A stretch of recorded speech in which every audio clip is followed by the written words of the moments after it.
I'm just going live. Greetings, sentient beings. This broadcast is not intended for children. There may be strong language and adult themes. So, I like adult themes.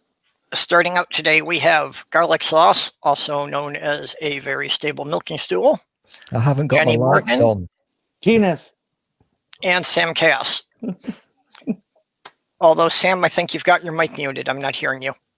Can you hear me now? Okay, now you're good. I just wasn't speaking. I kind of like this new look, actually. I look dark and mysterious. All like a silhouette.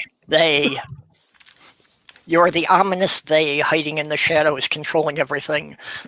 Yeah, that's me. Purple? Yep.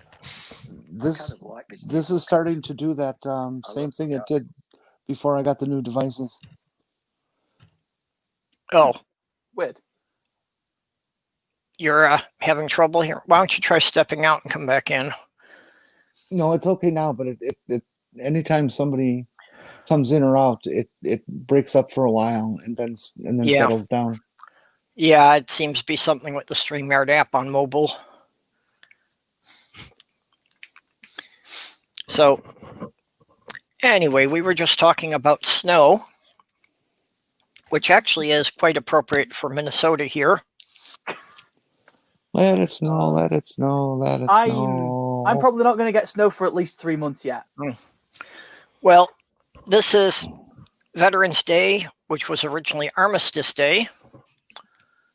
And in the Twin Cities of Minnesota, one of the worst storms in recorded history struck on Armistice Day.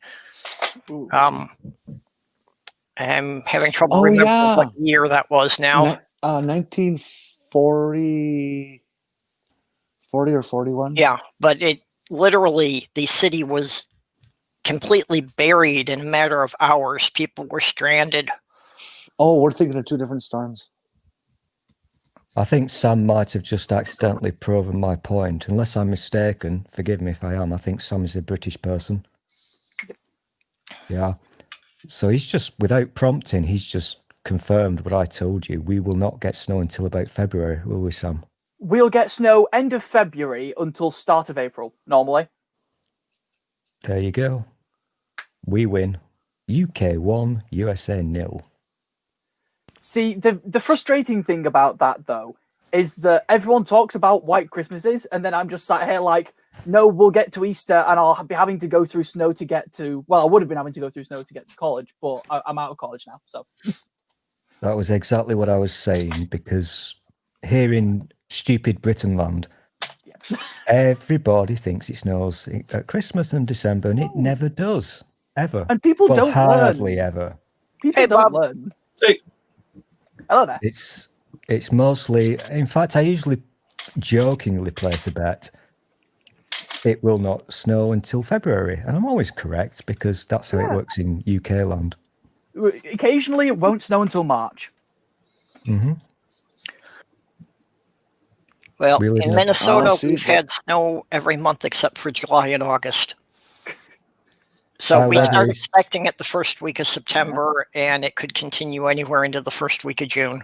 See, Neil was the s04e05 was saying on Twitter the other day about how it's going dark at 4:30, and I was like, "You guys still have light at 4:30?" Because at the moment it's going down at like 4:15 for us. Yeah, it's around here. It's somewhere between 4:30 and 5 o'clock, but it's going dark. Fair. And I have to be in the house before it gets dark.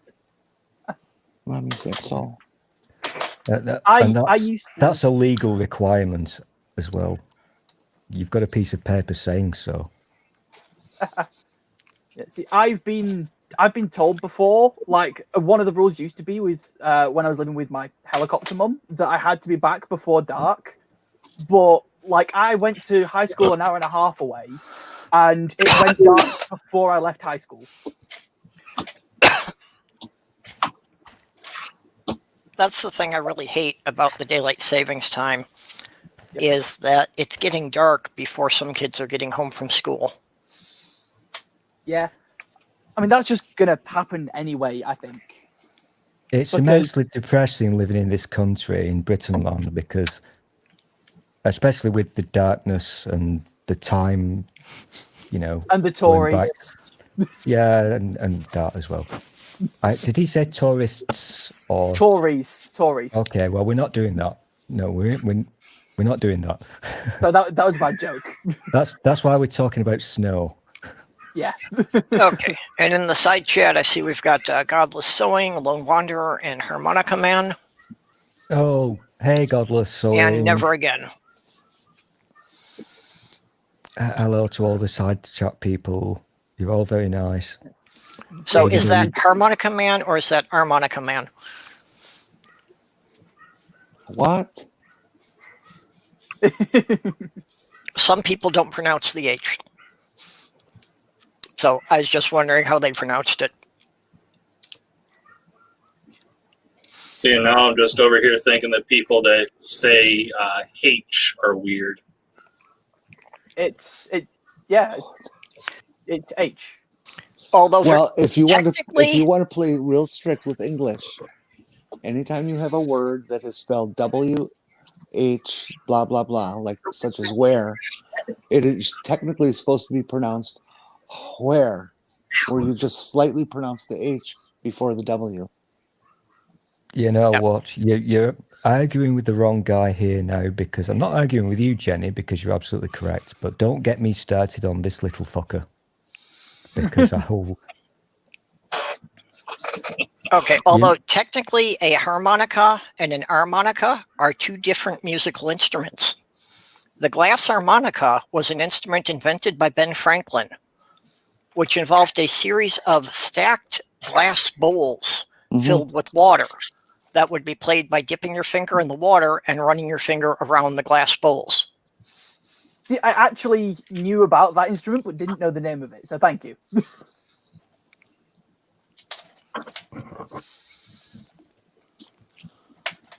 There, so now we've even had a history lesson here. I find it amusing, though, the amount of times that British words apparently don't match up with American words or phrases or whatever. So I'll make a comment about having a butcher's or being on my pod, and my American friends will not get it. Yeah, I grew up on an awful lot of BBC programming, so I think I get more of the British stuff than most Americans would, at least. That's fair. Well, I mean, I learned when I was like 16 or 17 that the idiom for cigarette over there is fag. Yes, yeah. So in an evening, me and my dad will just go outside for a fag. It's fucked up. What the hell? They call it a fag? Yeah, that's where the American slur came from, was lighting gays on fire effectively was the concept. So is this the wrong time for me to remind you that I've just been to the shop and bought myself 20 fags? Oh, did you buy a deck of fags? Yeah, that's why the worst thing ever said on the BBC was sucking on a fag. Which is the whole idea anyway. Well, so the thing is though that you then get dodgy fags, which are cigarettes with a bit of devil's lettuce in them, shall we say? Oh, we do like the devil's lettuce. Yeah. But again, even in Britain land, that has two different meanings. Yeah. Hey, Bubba, who's that with you in that room? That is Godless Unicorn. Hello. Hi. Hello there. She's a cutie. It's the lady with the nice hair. Yeah, she's very, very nice. You can just point the camera at her and forget you for a while if you'd like. Do you want to be in the stream? Sure. It'll help me procrastinate on this YouTube script. Procrastination is fun. Well, it means I'll have to put your link in the description if that helps. I would procrastinate a whole lot more, but I just never get around to it. Yeah. See, I tried to join a procrastination help group, but we keep delaying meeting up. It's almost at 2 capers. my video. And the word procrastinate kind of infers that there's a procrastinate or a amateur procrastinate. Yeah. I put the link to their channel in the private chat. Okay. So, you could put it in the YouTube thing, please. Thank you. Yep.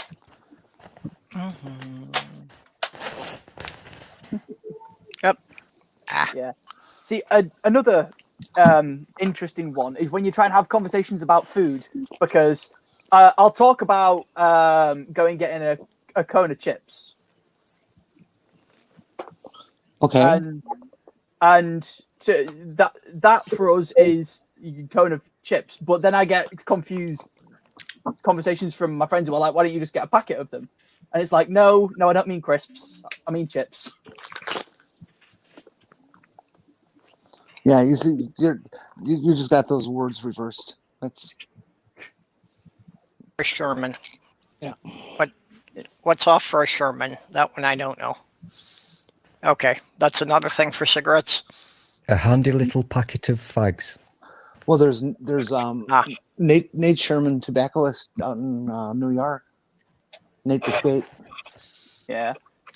I will not buy this tobacconist. It is scratched. Yeah. See, No one. Okay. Yeah, I got it, but you know what? You're dealing with. We've got a youngster with us, Purple, so be careful. Nerdy, why would you? Why gravy and biscuits? Ugh. It sounds better than beans on toast. Ew. Oh, beans on toast are great. Beans on toast is great. Ew. Try it. Don't knock it. Baked beans on toast, seriously. Yep. No, that sounds gross. I look at It's it this not- way. I'm gassy enough as it is. I don't need help. Yeah, I can attest to An that. American way to make them is to take your basic sponge-based hamburger bun and toast the face of it. However you want to do that. If you've got kind of toaster that can do that, just one side or on a griddle or however you want to do that. Then you just butter it. You put on, say, B&M baked beans, and toss them in the broiler for a few minutes till they heat up nice and get maybe a little touch crispy, and that's it. It's done. And eat them, and they're spectacular. So long as you don't make a cup of tea in a microwave, I'm not going to be too mean to you. I would make my tea in the microwave. I didn't know until recently that there was another way to make it, in my defense. These weird Americans. In my defense, I have none. These weird Americans don't have proper food like we do in Britain, man. Oh, British food is great paste. So when you say baked beans, they literally haven't got a clue, because it's a thing that only we understand. Yeah. I now feel the need to try American baked beans when I go over to the US next year. No, never do it. Never ever do that. My mom has been making. Well, she doesn't anymore because she's dead. But I've had baked beans since the 50s. What are you talking about? Nerdy. What? It's Sorry. not the same thing, Jenny. It's not the same thing. When Nerdy Rodents just said in the chat, Americans don't have kettles. I have a kettle in my room. What do you mean? It's a different thing. We take beans. We get them soft. We put them in the oven and bake them. Exactly, and that's not what baked beans are. You see, you're taking it literally, as in get some beans and bake them. That's not what baked beans are. Baked beans. Sam, do you want to help me with this? It's nice to have listen. That's not an invitation to speak, but it is nice to have some backup with these American weirdos for once. Baked beans. You're the one that's outnumbered here. Just pitching that out there.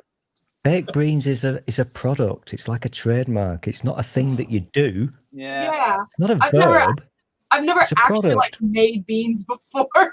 Just buy them. The thing with baked beans is that you stick them in a pan to heat them up, or stick them in a bowl and stick them in the microwave. Take your pick, but you don't bake them. Yeah, Oh, you don't. because yours are already cooked. Yeah. If you want to do No, them this- right, you bake them. Proper baked beans are made with dry beans that you soak overnight, and then you bake them with molasses, onion, salt, pepper, Yep. brown sugar, just a No. touch. Literally you never Let food them that. bake and let them bake What for you like actually do, 5, 6, 7, 8 hours. you know, the correct way to do it is you go to the shop and you buy You a buy tin of a baked tin of beans, baked beans. and then Okay. you apply heat to the baked beans and you eat them.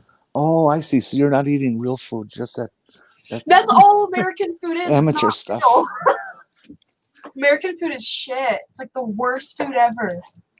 It really is. Well, you should have grown up at So my house. We did what you need to do, if you can ever do it, get a look at one of the pictures that you can find online, and it will compare the same brand names, such as, let's say, for example, Heinz baked beans, UK version versus US version, or this product versus their version, and look at the ingredients, because the American ingredients are mostly banned from the rest of the world.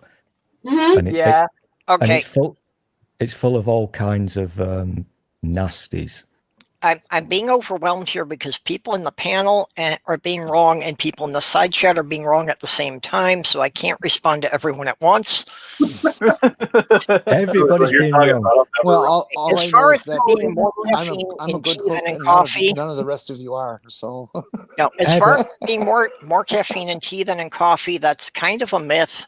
There's Yeah, more that's- caffeine in a pound of tea than a pound of coffee, but But you you put use so more- much less caffeine, so much less tea in a cup, that a cup of tea has far less caffeine than a cup of coffee.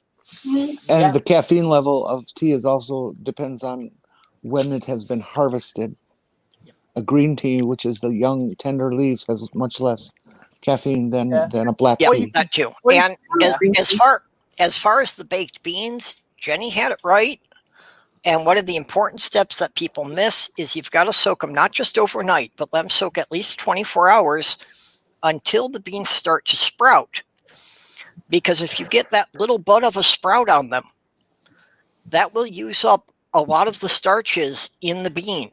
So then they won't be nearly as gassy when you eat them either. No, all you have to Baked do beans is, are just is a if you want to get rid of the gas, you just take your lot, put in, dump the water that you soak them in, put in fresh, bring it up to a boil, let it boil for about 15, 20 minutes. We've Turn got it an off, important dump that milestone water coming out. up. Dump that water out, and then We've got an Beans- important milestone in 2 minutes from now. Purple, you've almost done 20 minutes. We've done snow, baked beans, coffee. We've been really good tonight. T-man is 2 minutes and we're not talking about those things. I'm really proud of this stream. Well done, guys. Yep, this one's been going very well. yeah. I mean, It takes a lot of determination, but when it pops into your head, just think beans. Okay, I got a Beans. topic. Beans. Yeah, see, the thing with beans is that beans are supposed to be a quick and easy food, not something you do overnight. If you've got nothing else in the house and you can't be asked, you do baked beans on toast for lunch. I kind of disagree with you, obviously, because you're young and stupid. But baked beans are actually very good for you. The British ones. The It's just British quick ones. and easy. Yeah, they are. They're good for you. It's just also quick and easy. They contain lots of things that your body needs. See, I don't have a problem with canned beans. Those are perfectly fine. I use them all the time. But if you really want good baked beans, the thing with baked beans on toast is that it actually is high in amino acids, despite being very well. It's no meat or anything, but it has quite a high protein content because it's got beans and bread. The other thing that you may not be aware of, and I don't mean to sound patronising, obviously, but Americans do not understand butter. So when you have your toast, you need to have butter on it that melts. Yeah. And some beans. But these weirdos, these freaks, they eat something that is not butter. It's like, I don't know what it is. That's what I always put jam on my toast. I rarely ever put butter on it.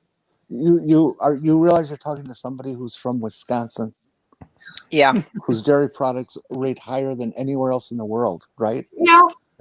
But they still don't understand the concept of butter. Oh, bullshit. No, you're Yeah, I thought it was just cheese. yeah, you're talking about margarine, which is congealed vegetable fat. Yeah. That is something completely different. Oh no, even butter. Americans don't understand butter. The European butter will tend to have about 2% higher butterfat content. That's because here in America they like profit, so they don't. So they put in a little bit extra moisture instead of the butterfat, and that's where you get your primary difference in the butters of Europe than America. That's bizarre. The more I learn, I guess. This is interesting. It really isn't, but it's keeping us well behaved. Yeah. And Irish butter, I believe, is the highest concentration of butterfat in Europe. See what happens when you talk to somebody who knows what they're talking about? I grew up with dairy farmers and cheesemakers. Were they muted? I didn't hear that. Damn limey tea sucker. See, the thing that is probably the weirdest to me out of kind of all the things that I've heard my American friends say that I've not understood at all is the amount of times I'll say what to Publix and someone will freak out and end up not explaining it to me, despite the fact they've tried to explain it to me. And they'll just kind of stammer over it and then presume they've explained and move on. Yeah. The best butter I get is the butter that I make myself. You take heavy cream, put it in your blender, and turn it on until it becomes butter. Please tell me everyone else is imagining Amish Jenny yeah, drinking butter. I said that. See, I just have Amish Paradise playing in my head just from the description of making butter. That's great. Oh, God.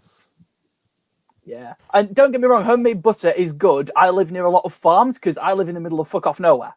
So I can tell that by the accent, to be honest. I'm on that little weird area between Yorkshire, Lancashire, and Greater Manchester. I knew it. I do know this. I can tell by the accents. Yeah. Not going to go any further, but you're probably. Oh, I could probably touch you. Sam, where is Stool's accent from? Bloody tyke.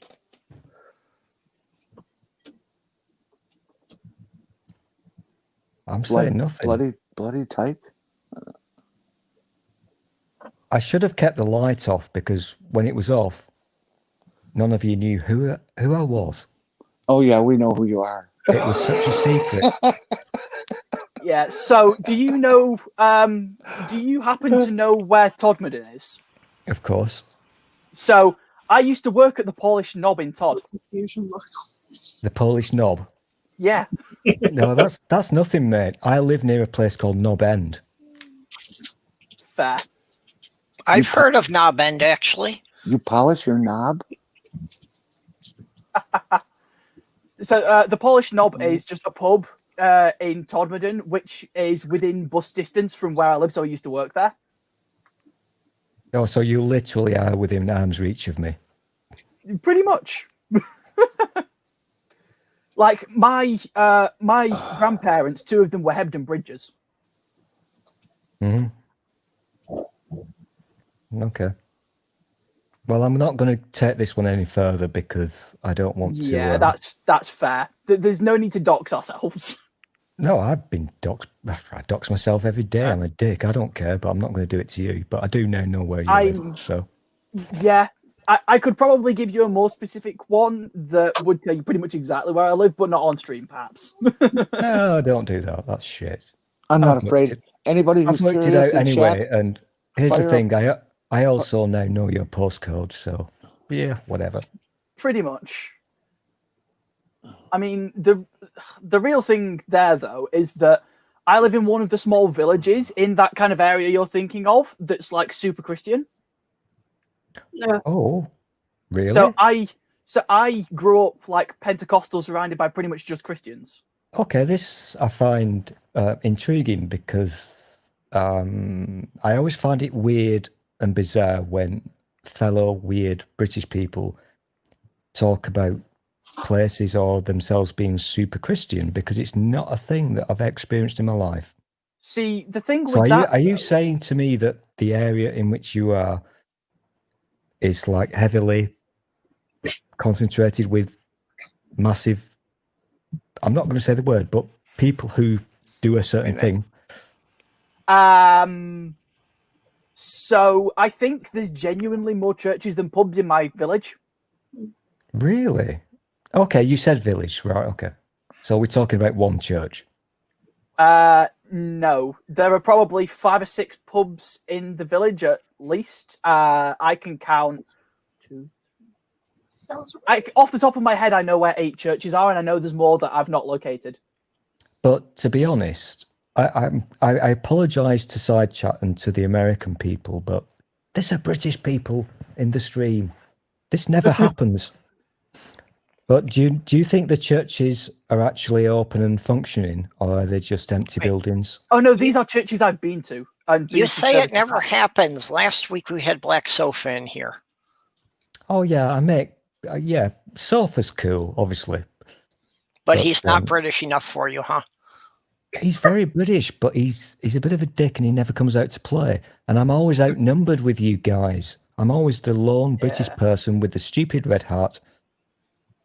Fair. I mean, where's it gone now? Oh, cool. That's awesome. Yeah. And it's good. Well, 12 foot. Is it? Yeah. Awesome. So, serious question now, because I'm intrigued where you live. Would you say that these buildings that we call churches, do you think that people actually go to them? Are they full and busy and vibrant, or? Yeah. I've been to services. Seriously? I've been to services. Even now, in this day and age where we are now? Well, in lockdown, no, but I am aware of at least a couple of hundred people who are still going to those churches during lockdown. And most of them at the moment are doing online services. Really? So, yeah. Oh my gosh. For reference, do you know where Audacious is? No. It's one of the very few mega churches we have in Manchester. What? We've got mega churches in the UK? What the fuck? Yeah. I mean, I know most of our schools are Christian, but like the place I live, loads of people are Christian. And like when I took, but the thing is though that I'm really confused about this. I'm really confused, but I'm just going to keep padding because you've got 2 minutes till your next alert, Purple. This is your 30-minute alert. We've done 30 minutes now without talking about certain things. So this really does intrigue me, because are you telling me that there are little enclaves that are kind of mini Utahs? Sort of. Like, if I was to loudly announce in the middle of the village that I am not Christian, most people in the village would know by the end of the day. So what are you, or what were you? What flavor? I was Pentecostal. Oh. But a lot of people around it. Yeah, I didn't know that. I thought that was like just I've never heard of a non-American person. See, I go the church I went to is non-denominational, but they do speaking in tongues and faith healing and shit. Oh my god, no. So I grew up with every few years someone would try and faith heal me for my asthma. That happens. Great, isn't it? And the thing is though that not only this, but where I am has a really high concentration of Jehovah's Witnesses. Okay. And so it's bizarre. And like the thing is though that not only am I a non-Christian in here. There are enough atheists around that that's not a surprise. But I think in the whole village, I'm probably the only pagan. Are you the only gay in the village? I know I am the only pagan in the village, but I think there is another gay person in the village. That's just I'm only aware of one other gay person in the village, though, genuinely.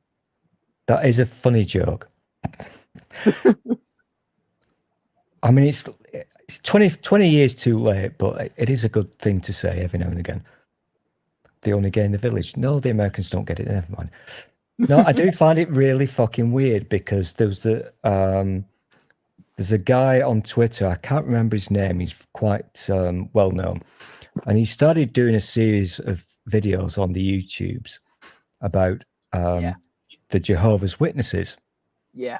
And his experience with them in the UK. And I was thinking, what? This can't be real. This is not America. I'm on I'm on a first name basis with some of the local Jehovah's Witnesses, and they're trying to convince me to come to their Kingdom Hall. Oh, do not do that. Yeah, but I'm really tempted to go there and announce while I'm there that I'm a trans queer pagan. Good luck. I do find it fascinating in a kind of car crash this way because this is not a thing. And I've been on this planet for a very long time, but I wasn't aware that there were these little cults that don't go around shouting about it. So there's three of my 4 grandparents run evangelical churches. The 4th is dead. And my 2 of them that run evangelical churches used to be missionaries in India. And the only reason they don't do it anymore is that they're too old to run away from people who want to shoot them.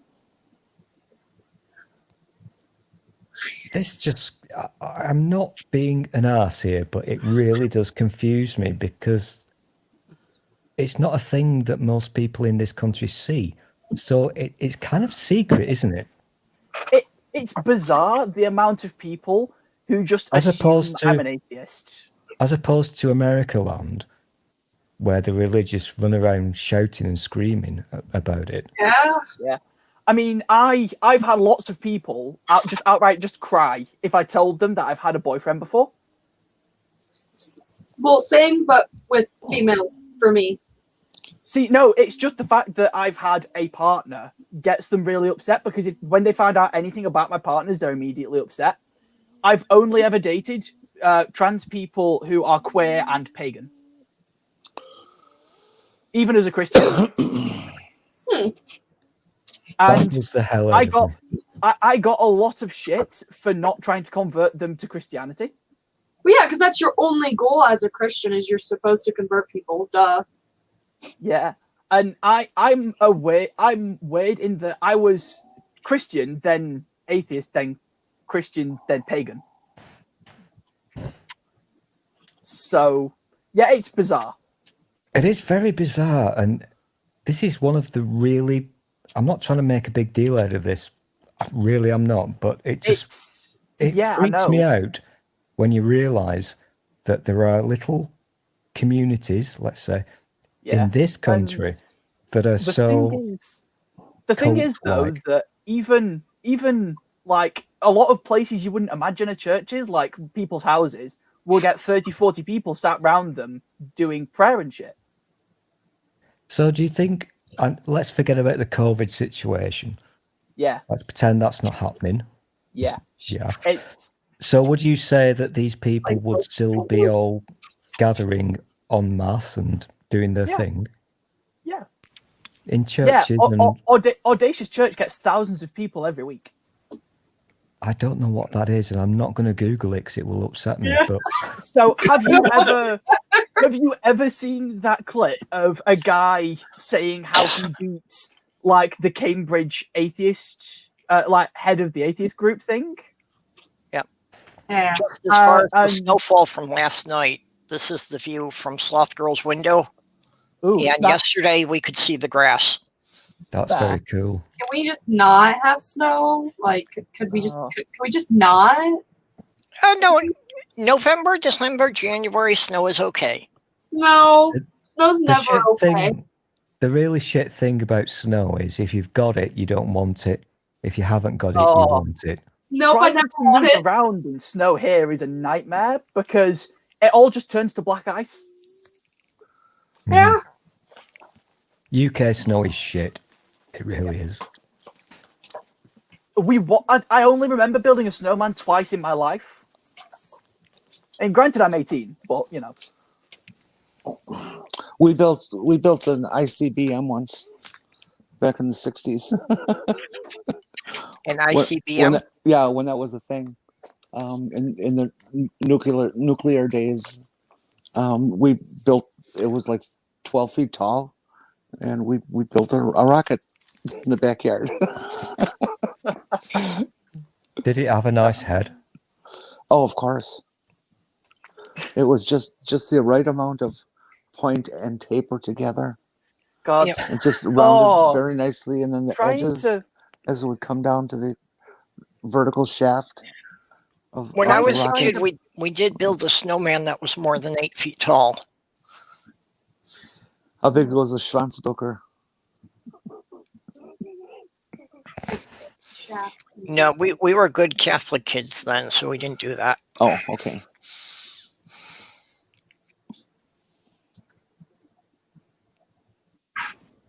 Oh, Lucy, you okay?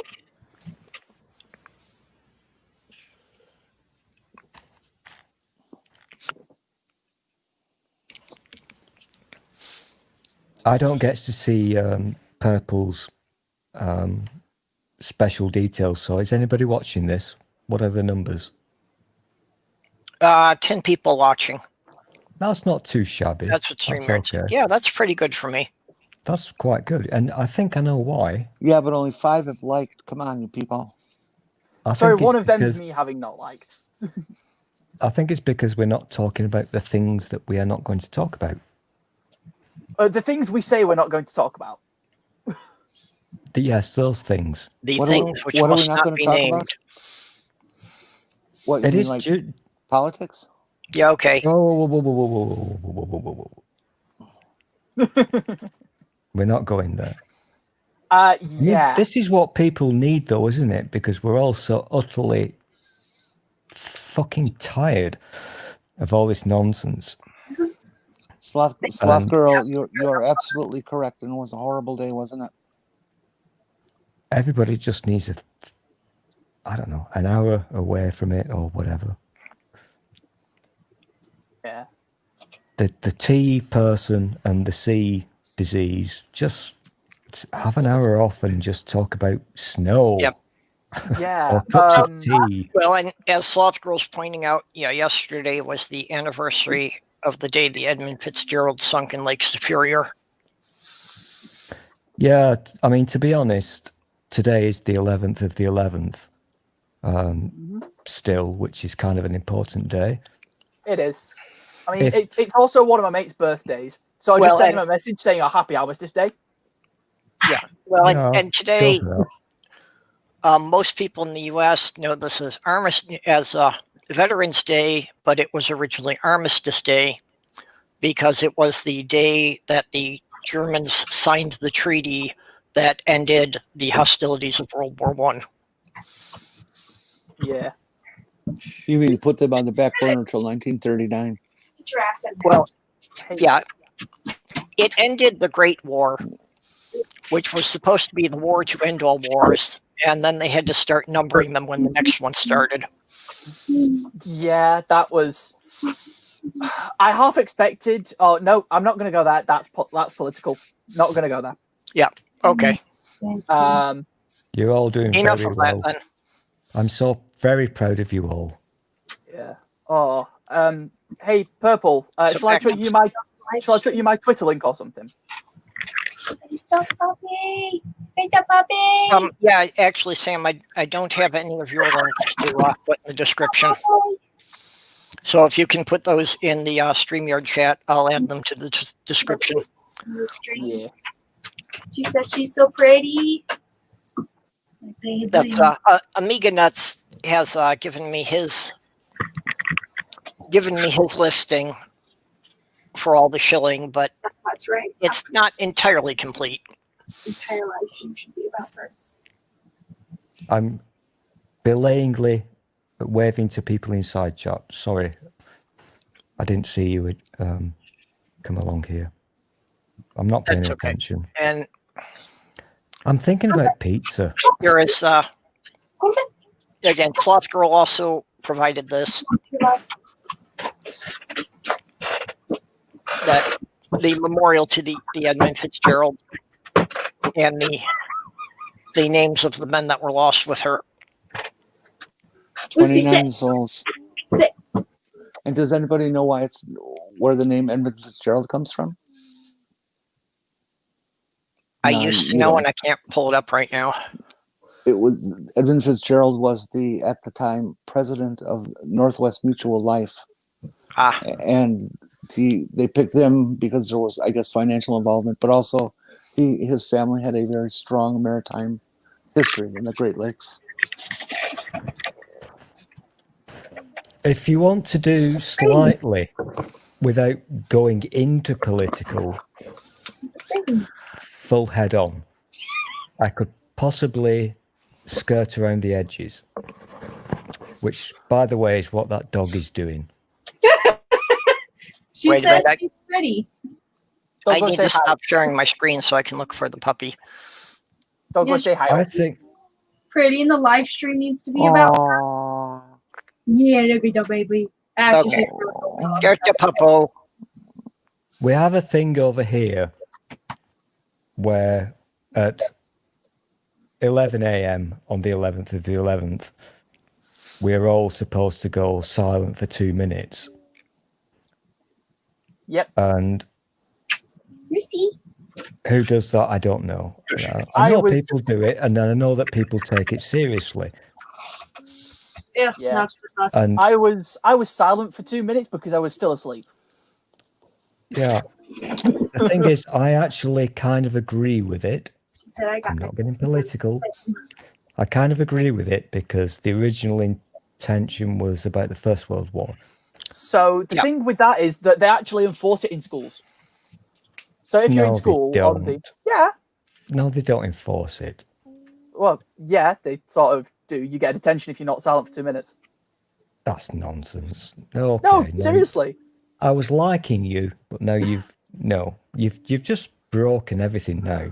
As someone who was in high school 3 years ago, this is just nonsense. 3 years? It's not enforced. How old are you? Me, I'm 18. Oh yeah, school's different. Hey, I was in a high school 2 years ago. Sam, no well, offense. it had been a high school at one time. It had been closed down and was a community center at that point, but it had been a high school. Sam, no offense, but I have socks that are 18 years old. I have Magic the Gathering cards older than me. I'm just teasing you. I don't have socks that are Yeah, that old.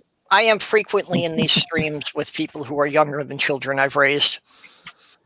Fair. Yeah. But yeah, it is genuinely a thing, though, that I've seen people get detentions over not being silent for 2 minutes.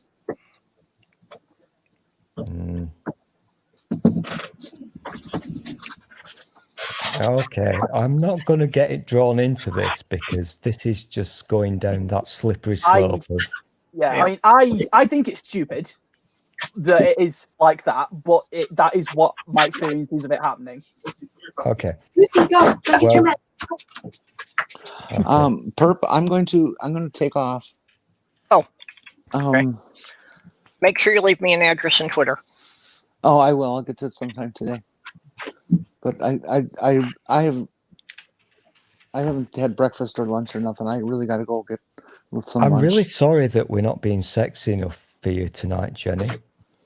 Well, that's fine. I'll make it up in my head and just masturbate. Just think about the big snowmen. I'm not into guys and stuff. With their big missiles. Okay, well, you go get yourself something to eat. Right. I'll probably see you in the chat tomorrow night then. And Stool, just clean up after yourself, okay? Yeah, I will see you probably on Critical Cripple on Dave's channel if I'm actually awake tomorrow. Then, Jenny. Yeah, I'll do my best to remember it too. Fair. Bye-bye. Bye-bye. See ya. What time tomorrow is Dave doing that? 3 hour time. I don't know what time that is for you. Well, yeah, you can't work in proper time. We do. We actually invented time, Purple. We're British. We invented it. Well, so. you may have invented it, but then you went metric and fucked everything up. Do we have to have the metric system argument, besides the fact that the UK doesn't universally use the metric system? No, because... honestly, I have been saying since the 70s that the US was supposed to go metric. We're too stubborn. We're too stubborn. I mean, it's in fairness, tyrannical. we still measure shit in like miles per hour for cars. So yeah. But I mean, the metric system is tyrannical. Tucker Carlson says so. No, I always thought it was because America's He trying actually to did work say in the he said that, and I've got the screenshot.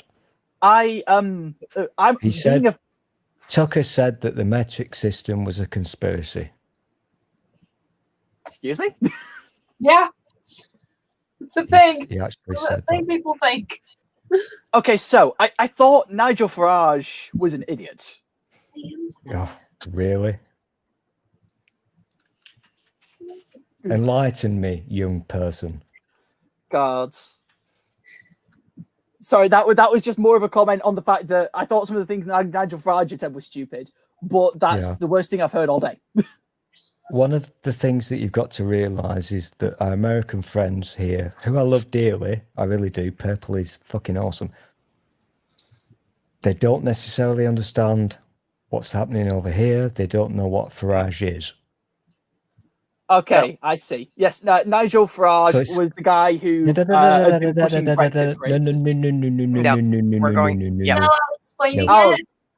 yeah. The politics. Oh, sorry. yeah. Yeah, we're trying to avoid that today, aren't we? Although, you know, there was one of the U.S. founding fathers who thought we should have gone metric from the beginning. We should have. Alexander Hamilton. That song's stuck in my head now. And Alexander Hamilton was made the first Secretary of the Treasury. So the only thing in this country we have metric is our money. There's 10 pennies to a dime, 10 dimes to a dollar. That's okay. I don't know what a dime is, but okay, fair enough. Carter was very pro making you guys go metric, wasn't he, Purple? Jimmy Carter. Yeah, Carter was pro-metric and Reagan canceled it. Reagan did it as a cost-saving measure because he didn't want to allocate the money to have the signs for the interstate highways reprinted. To be reprinted. Yeah. God. So he canceled the metric system so they wouldn't have to reprint all the exit signs for the interstate highways. Oh, God. Okay. I can't believe this nonsense that you That was his idea for how to balance the budget. Oh, my gosh. I've heard this before. Oh, I've actually heard this from a real-life human being. Okay, I'm American. I don't like the metric system because you'll have to repaint all the road signs. Yeah, doesn't it always come down to we're not going to do it because it would cost us money? It's not just that, my friend. It's not just that. It's because we will have to repaint the road signs instead of saying, for example, instead of saying 1 mile, you have to write 3.6, but whatever the damn it is in metric. That's not how it works in real fucking life. You don't repaint all the fucking road signs. You replace Just move the fucking road signs. Yeah. You move them so that 1 kilometer apart. Yeah, but Americans like to be complicated and stupid, so that'd be too simple. This is very true. Anyway. Well, you know, and all the speed limit signs would have had to been changed from miles per hour to kilometers per hour. See, I am now struggling not to go political because there's the socialist in me that wants to complain a lot. Yep. Be careful. It's almost 50 minutes, So this is a good stream. Can we get to an hour? I think is the big question. I don't know. Do you reckon? Should we place bets on this? Well, we could talk about Legos. Legos are fun. Yeah. No, but you've already broken it, Purple, because the plural of Lego is Lego. And I did that intentionally because I know you'll go on for 10 minutes about that and we'll make an hour. Yeah, Lego is in fact the plural. And actually, there's there's one I'm looking for. It hasn't gotten into the stores yet, but Lego is re-releasing the kit to build the Saturn V rocket. Oh, really? Yeah. Okay, tell me about this. So have you seen this as in real life, or is it a hint? Well, it was a kit that they had released, I think, like in 2016, that they discontinued. And, you know, I've seen it from channels that get official sources, from channels that get press releases directly from Lego. That they are going to be re-releasing it this year, and it's probably going to be in the stores in time for Christmas. Prized possession, like never been re-released or... Well, I couldn't afford it when it came out before. I might be able to scrape money together for it now because it's going to be like at least $100. Oh, that's not too bad. $100. I mean, I can't afford it, but fair. That would be really cool. Yeah. Yeah. I at the moment can't afford it because I've still not got that money back that I lent someone. Well, for me, it's kind of like doing a trade because most of my income lately has been from selling my old Lego stuff, you know, stuff that I had picked up years ago, selling it online. So basically, if I'm getting the money from selling other Lego sets, I can certainly justify buying a new one with it. Fair. I think that would be a really cool Lego set. Do you mean the original kind of Saturn V? What do you get with it? Is it just the basic things? Well, no, it builds the entire project because inside the rocket, when you pop the shell open, inside of there it has like the lunar landing module, and it has all the various modules for the complete Apollo mission for landing on the moon. Pretty cool. In Lego. Yeah. Oh my gosh. Yeah, and it's awesome. like the rocket's like 2.5 feet tall when it's fully assembled. That's pretty cool. That is very cool. I was going to go and see if I can pull out my Lego set, but it's behind all of the other shit in my room, including my fridge. So, do you... Excuse me, I don't usually get excited about Lego, but if I understand correctly, that's a thing that used to be sold, but then is no longer. But they're bringing it back. Have I understood that correctly? Or have you just been trolling eBay? That sounds like an accurate thing, I think. I heard something about Lego re-releasing a set. Yeah, it was out in 2017. I'm finding it here. It was out in 2017, and they're re-releasing it. I guess it's already available if you can order it directly from Lego Online. And you reckon it only costs about $100? I'm finding it here on Amazon for $120. I'm not saying that's not a lot of money, but that's not too bad, is it? No. I'm not an expert on Lego. $120 in pounds is just over 90 quid. £90.81. I do get slightly turned on when you talk about the Apollo missions. That's just me. Fair. The Apollo missions were pretty impressive with the tech they had access to. We've got 5 minutes and 45 seconds left, Purple. I think we should be... damn, I'm so rude. Purple, yeah, I think you should let Bob speak, because Bob has so many things he wants to talk about right now. He runs his mouth all the damn time. Here we are. I was trying to find these days. I was trying to find the images. This is the Amazon page for the Saturn V Lego rocket. That's really cool. Yep. See, and it comes with inside there. You get this little landing module. You know, and breaks apart so that you've got this is the lunar orbiter, and there's the command module, and there's the landing module inside the rocket. That's really cool. Yeah, so it looks like a really great set. That is very cool. A lot of nice detail in that one. I have absolutely zero interest in Lego whatsoever, but that's really cool. Fair. I have a lot of interest in Lego, but all of my Lego is still packed up from when I moved out of my mum's house into my dad's. I've always loved Lego, but I've tended to be on a limited budget, so haven't been able to get a lot of the sets I'd wanted. Fair.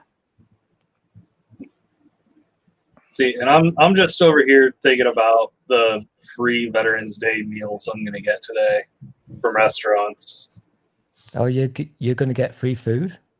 I'm hungry. Yeah, it's These guys get free food. Awesome. Fair enough. Free food is good. They're like cheapo kind of small meals. They don't give you, a lot of food, but it's free food. How does it work? Do you get a menu? Do you get to choose, or? Yeah, there's like each place has its own set menu for veterans to order off of, and damn.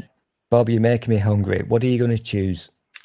It depends where I go, really. I need you. I really need you to tell me now. What are you going to choose? If I go somewhere like Applebee's, it's probably going to be a steak. Yeah. Oh, also, you mean you can go into regular places and get something for free? Is that what you mean? Yeah. Okay. Yeah, and there's honor system sort of thing. You're only supposed to go to one place, but they're like half of the veterans out there fucking hop around from. How does that work then? When you go into an establishment, do you have to prove ID, whatever? How does it work? Well, I mean, most veterans don't have any kind of military ID afterward, but on our driver's licenses, if you provide the Department of Motor Vehicles with proof that you're a military veteran, there's a little stamp they put on there that identifies you. So, yeah. So I'm going to go hopping around from restaurant to restaurant getting free food. Oh, why not? You deserve it. Awesome. Yeah. We're slightly poor, so free food is kind of, I'd probably do the same thing if I qualified. Yeah, everybody does it. I have a dimple. I didn't know I had a dimple. Sorry, it's random. My ADHD's kicking in. My attention span doesn't go on this long. What's an attention span? I don't know. I hear it's something I hear it's something non-ADHD people have sometimes. Yeah, I wouldn't know though. Well, see, I'm on the autistic spectrum, so I've got the weird thing that my attention span is like either 0 or 30 hours, and there's nothing in between. Oh, see, I have ADHD to give you an idea.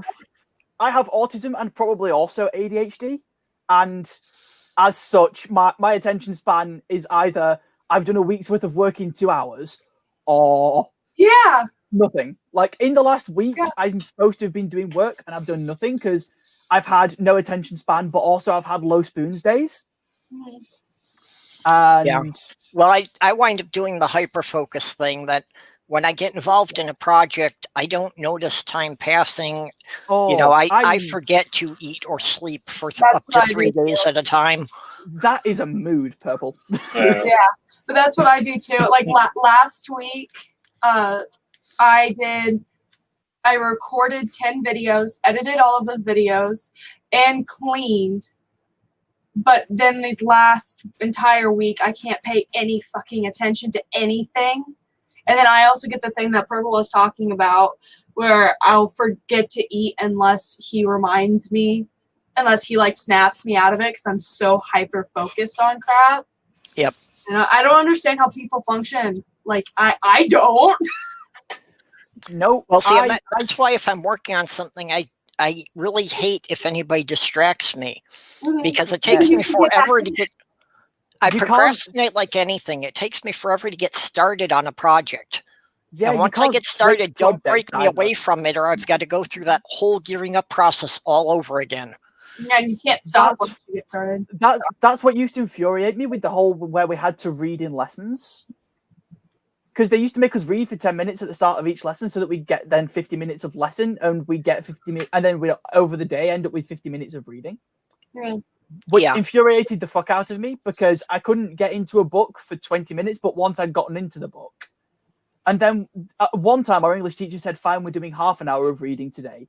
And then my brain shut off all outside noise and I didn't hear her talking until she was stood over me shouting at me for not having done any work that lesson. Yeah, that happened a lot to me when I went to a career center. So we would have our criminal justice tech books, and he would make us read. Our labs were 5 hours though, so we would do an hour out of the 5 hours. And I'm like, you expect me to pay attention to one thing? Plus, I'm dyslexic too, and ADHD. You want me to read for a freaking hour and do nothing, no talking, nothing. You want me to read for that long? That's not gonna happen. I would always leave like maybe 10 minutes into it and give up and go to the tutor room or something because I just couldn't do it. Fair. So I relate to that. Oh, it was. The thing is, though, that once you get me started reading, you've lost me for until that book's finished. Oh yeah, that's how I am too. Like that's how I get. If I get into a good book and I actually start reading it, I will not sleep or eat until that book is done. I was reading Magician when we moved house, and Magician is more than 800 pages long. And when we moved house, they just didn't see me for 3 days after we'd moved. Yeah. Yeah, I get that. Yeah. And then when they did finally pull me away and I hadn't quite finished the book, I took the book downstairs to finish it while I held my baby sister to let my mum do jobs around the house. Oh, you should just kept reading to your baby sister. Yeah, that's really, really good. Yeah, I just read to her. And when I say baby, I mean genuinely she wasn't even 1 at that point. This was 3 years ago. But it's really good for them, even if they're infants. It's really good for them. Yeah. Like yeah, how they just supposed to read while they're pregnant. Yeah. Like she kind of just fell asleep on me. And so I just read out loud, sat on the sofa with the baby here in the book here. Yep. Yeah, it's when I had toddlers, you know, I would read out loud from my computer magazines and they were just thrilled by it. Yeah, every time I babysat, I would babysit regularly when I used to live with my mother and stuff. And every single time I babysat, we spent most of the time either listening to like audiobooks or me reading to them if I was into a good book. I have only recently stopped getting into fuck's sake, Neil. Well, we're up to 12 people in the side chat. So we've got Neil and Alias Fake Name and Robert X. I've recently come into a position where I'm no longer going to get in shit if I read my little siblings Harry Potter. Oh, yeah. Had that been a problem with your parents before? With my mum. Oh, and inordinate refraction. Sorry, I missed you. Yeah. God. Like, so was your mother one of those who believed that Harry Potter was somehow demonic or something? Yeah, so to give you an idea of the extent of it, there were C.S. Lewis books I wasn't allowed to read because they were Satanism. Really? See, my mother wasn't that bad, but my mother did one time. A friend gifted me the entire Harry Potter series and then some of like the side books, like the special stuff, right? Yeah. And my mother found out, and so she took all the books in my library, which was hundreds upon hundreds of books. I collected them, and she burned all of them. Oh, see, because of friend gifting Harry Potter.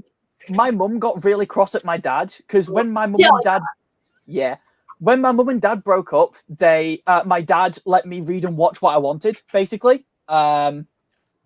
which is nice. Quidditch Through the Ages is fun. Quidditch Through the Ages is fun. just to be clear, I'm not No, ignoring you. I was guys. highlighting you because you were holding up the books there. I didn't see Oh, the titles. I can hold them up again. See, Or the these are- Tales of Beedle the Bard. Yeah, I read that one, but I didn't read this one yet. I was Fact. curious about the newer ones. I actually haven't read any of her books since she Yeah. finished the Harry Potter series. I wouldn't. There was the one I that was, would. like extremely transphobic and extremely Oh, offensive. So if you're yeah, if you're They're going to read red. them, pirate. If you're going to read them, pirate them. but I don't even support her anymore. Like I plan on. My friend loves Harry Potter, and I plan on for Christmas making her like a mini little Harry Potter tree. I'm gonna get all Yeah. the like off-brand Harry Potter shit because I don't want her getting any money Yeah. if she's gonna be transphobic. Super Why- Carlin Brothers do quite good Harry Potter stuff. Yeah, there is that problem, and unfortunately, You can stop featuring us. Perp. Yeah, It's sorry. just me and Godless Unicorn. Kind of awkward. okay. To be quite honest, though, if anyone in this chat, she's the one best to look at. So Oh, did you? You came out on Twitter and Yeah. Oh yeah, it's they. You said she. I'm sorry. No, Oh, you're do we have another MB in the chat? huh? Do we have another MB in the chat? Non-binary. It literally just came out. Hey. Well, I just tend to go by however people are presenting at the moment. Yeah. Fair. Which makes sense. I'm weird and awkward in that I use all the pronouns. I saw think that my on your preference. Yeah, my preference tends to be for she pronouns because I've had to deal with he pronouns all my life. hmm But yeah, not asked. I don't like being referred to as he or she. It That's always made me fine. uncomfortable, but like the way my mother was, it was never encouraged. So I'm like, oh yeah, I'm finally out of it. Fair. Yeah, I mean, I get. Oh, the fun thing is that if I go somewhere that people don't know me outside of the village, but still in a Christian area, I can get stopped by street pastors, and I can tell different street pastors different assigned sex at births for me, and because I can dress really androgynous, and they won't know what they're doing. Yeah. I mean, yeah, I'd mess with them a little bit. Oh, see, Stool. Do you know Piccadilly Gardens? I do, yeah, but you know what, mate? So, I do What? know it, but I'm struggling to get a fucking pizza. oops. God. So Did we make you hungry with all the food talk? the stretch between the Arndale Food Court and Piccadilly Gardens, I can usually get stopped by between 5 and 8 street preachers. So essentially, your village is like the town that I grew up in. Oh no, that's just one of the random streets on Manchester where all of the street preachers go. That's in the city. I grew up in one of those towns that was literally. I'm getting really church on fucking every street stressed right now. I really am getting stressed. Where are I'm you trying to getting order so from? fucking stressed. Where are you trying to order from? It's literally 10 seconds away from my house. Right, fair. But if you use the app, you don't have to wait. Oh, Jesus fucking Christ. But no. Oh, fucking I takeaways can't- have the stupidest things at the moment as well. Damn, I'm fucking determined to make this work. But now HSBC is saying, oh, you're a dick. Fuck off. That doesn't surprise me. HSBC tend to be like that. That's who I bank with. Well, sometimes. You know what? The Well, only reason I've got this app is because even though that shop is literally, I'm using the word correctly, 15 seconds away from my house, I hate waiting. So Yeah. I'd like to just go beep, beep, beep, beep, beep. And you can choose how long you want to wait for and whatever. But it And you won't just let tell me them you do don't it. want to wait. So I don't think that's how life works, my friend. Yeah. So I'm now going to have to walk outside, order something, and wait for it. That's always annoying. I'm not happy about this. And it's only like 10, it's £10 and 20 pence. That's the entirety of my fucking order. Fair enough. But That's don't be confused about this. It's a very fine order. fair. So long as you get it from a decent place, 10 quid for a pizza is not too bad. No, that's with extra bits added on top, obviously. Ah, I see. Yeah, that's really not Obviously, bad. I'm a big boy, so it's a 12-incher. So 12-inch, not bad. You caught Godless Unicorn's attention. I wasn't just paying- 12 inch. I wasn't paying attention. Then you said 12 inches, and I'm like, oh. Yeah, 12 inch is okay. I tend to go 14, or if I'm sharing, 18. that's I don't think you're not having the same a conversation. thing. Yeah, we're not having the same conversation. Fair. There's If I want to get an 18 Find inch it, pizza, then though, I please. have to like custom order it from a really local place. So you have to custom order your 18-incher. Pretty much. Okay. I don't know if you guys heard what I said, but I said I get my stuff custom ordered too, but we're still not having the same conversation. Yeah, I saw your Twitter, and I understand. I figured you would.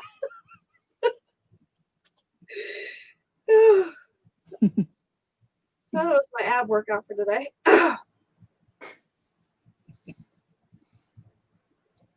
Oh shit. Oh, so we've actually gone over the hour mark of not talking about politics. So that's This Quite is proud, I guess. something very, Yeah, very I'm sure that's a new special. record for this chat. It's very special and very Really? clever. Fair. Not talk about politics though. It's like It's difficult, but I'm sure we're doing okay for the yeah, moment. we're doing okay. It works. yeah. And to quote a character from a movie, I'm sure only 3 of us, well, 4, they've seen it. Politics. Politics, politics, politics, politics. Yep. If anyone else has seen History of the World Part 1. Seems about accurate. We haven't seen part 2 yet. There is no Part 2. There's that's not? that's Why the is joke. it called? Oh. The I name hate of that. the movie by itself is a I joke. hate that. That bothers me. It makes me feel like it's That reminds me of my dad's T-shirt that says, "There's 2 types of people in this world. 1, those who can extrapolate from incomplete data." Yep. That's like how many people have thought Revenge of the Nerds was a sequel.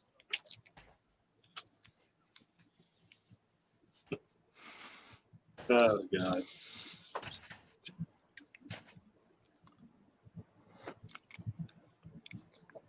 So like, does Stool not have a heater in his house? Because he's always wearing a hat and a coat.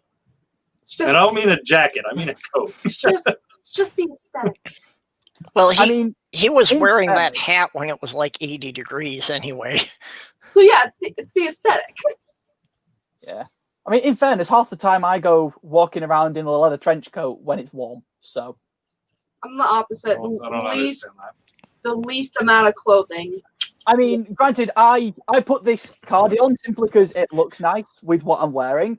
I Yeah. could take it off and be fine. Like, I could take it off and go outside and be fine, even if it's like 3 degrees Celsius outside, which I don't know that it is. I don't But how cold is that? I don't let me, understand. let me Google. That would be 37.5 degrees Fahrenheit. Okay, sorry, I'm a stupid American. It's When fine. I'm the I dislike when I'm- Fahrenheit. I'd have to calculate it. So do I, but I Um, was taught Fahrenheit. I don't. Yeah, I mean, it's so You easy like calculating. Fahrenheit? Just multiply by 9/5 and add 32. Okay, remember Here's- earlier I mentioned I have I'm just dyslexic. Dyslexic. Yeah, I also have dyscalculia. So Yep. it's yeah. So don't make me do math. Yeah, Sloth Girl has the dyscalculia. It's Here's fun. how it That works. she can do This is- math in her head. She can't do it on paper. I can't don't think do it. you're understanding the importance of the red hatness. because when I'm elected democratically king of the world, you will all have to wear a red hat. Now, Okay? see, now you're getting political. Are you part of the Monster Raving Loony Party or some shit? That wasn't red, but there's no hats in here at all. Yeah, they're all in your closet. I really want my pizza. I've never been very big on hats. I do tend to wear my jean jacket until it's about 85. On occasion, I'll wear hoods, but I cannot stand hats. I would rather freeze. Fair. I like certain hats. Uh, My little sister was, when we were in the zoo, she lost her hat, and so she blamed the lions eating it for the fact that she'd thrown it out of the pram and we couldn't find it. So she still hasn't heard. 13 years later, she still hasn't heard the end of the fact that she said the lions ate a hat. that's cute, though.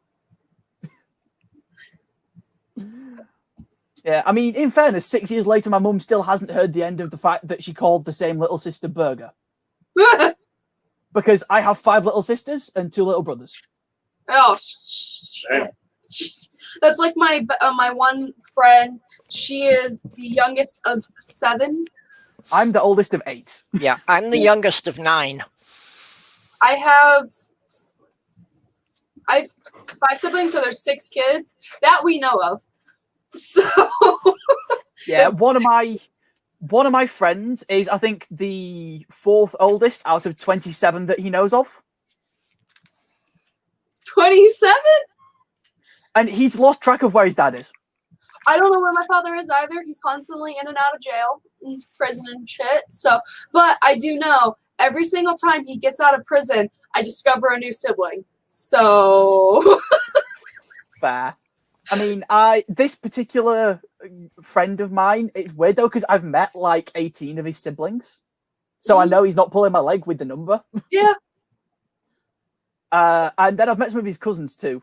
In fact, I bumped into his cousin on the bus, and then I bumped into him in the bus station, and me and his cousin had been chatting on the bus, and then we both went, "Oh, hi, Louis." And you're like, oh.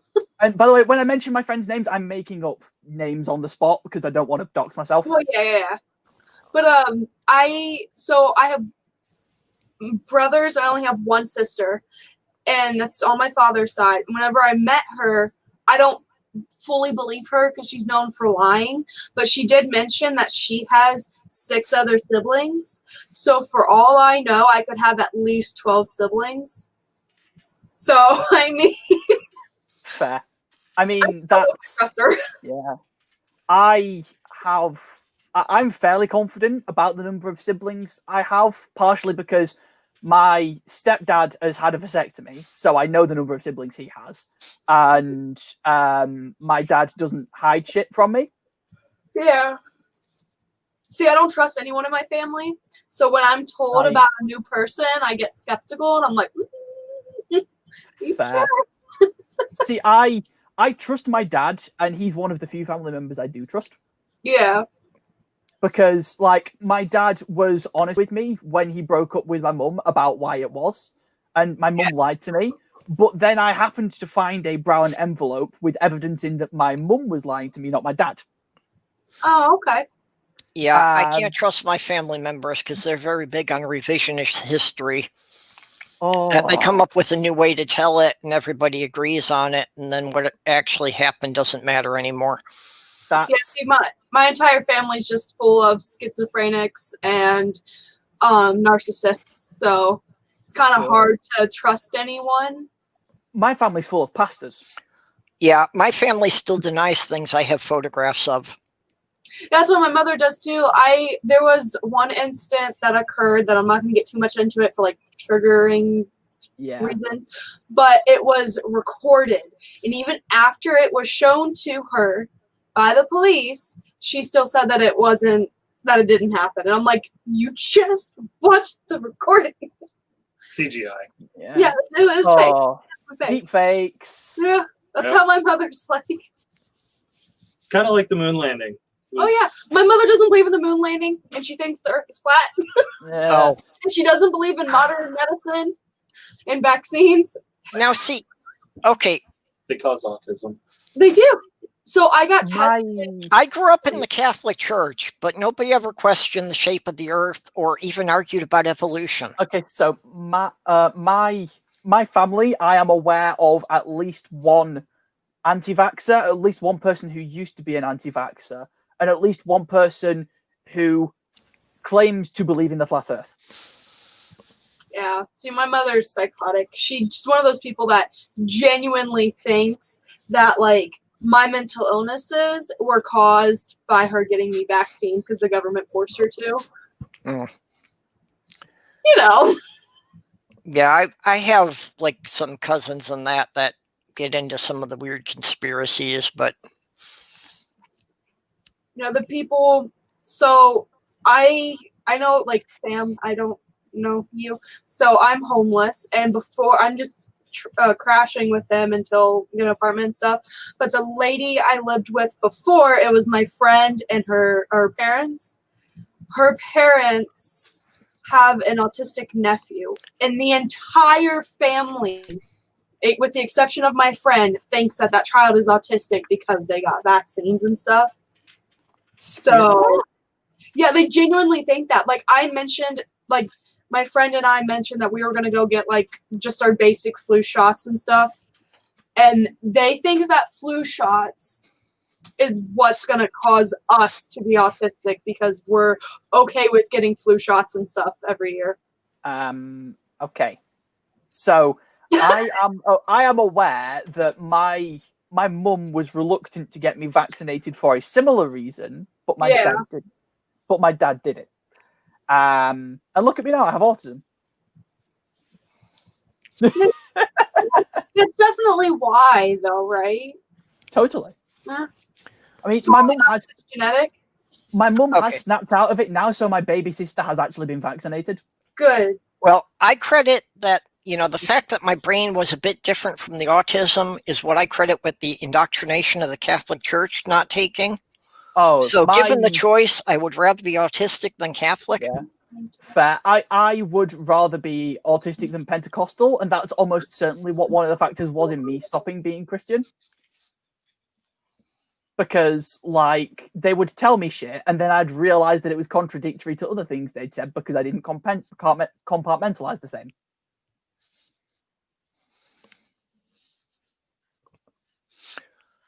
Yeah, I got kicked out of the Catholic Church when I was 8. The priest pulled my mother aside and asked her to stop sending me to the children's Bible study because I kept asking questions that were making the nuns uncomfortable. That's great. My family has gotten kicked out of 7 churches. 4 of those was my fault. So that's the thing. I'm proud of that fact. That's interesting. I know that my mum has left 2 churches, and one of them was because of how the church members treated me. So in fairness to her, she does give a shit. She's just not always necessarily great at showing it, her helicopter parents. Yeah. I find it interesting that my eldest brother and I are like at completely opposite ends of the spectrum as far as religion goes. So I got a comment on my one post. It was the me coming out thing. And someone said, "Why aren't you just female? What exactly is non-binary?" And then I said, "Because I'm not." That was just my response. And they said, "It's like whenever you ask what gender your pet is and you respond all offended and say, they're a them." I'm like, yeah, that's yeah. Yeah, that's totally how that works. Yeah, and then he said, "What the hell, are you on drugs?" So, you know how Stool was talking about getting food? Yeah, I'm guessing he popped out to get his pizza. Mine's actually arrived. Ah. Nice. So I'm going to have my camera off because you guys do not want to see me eating. Yeah.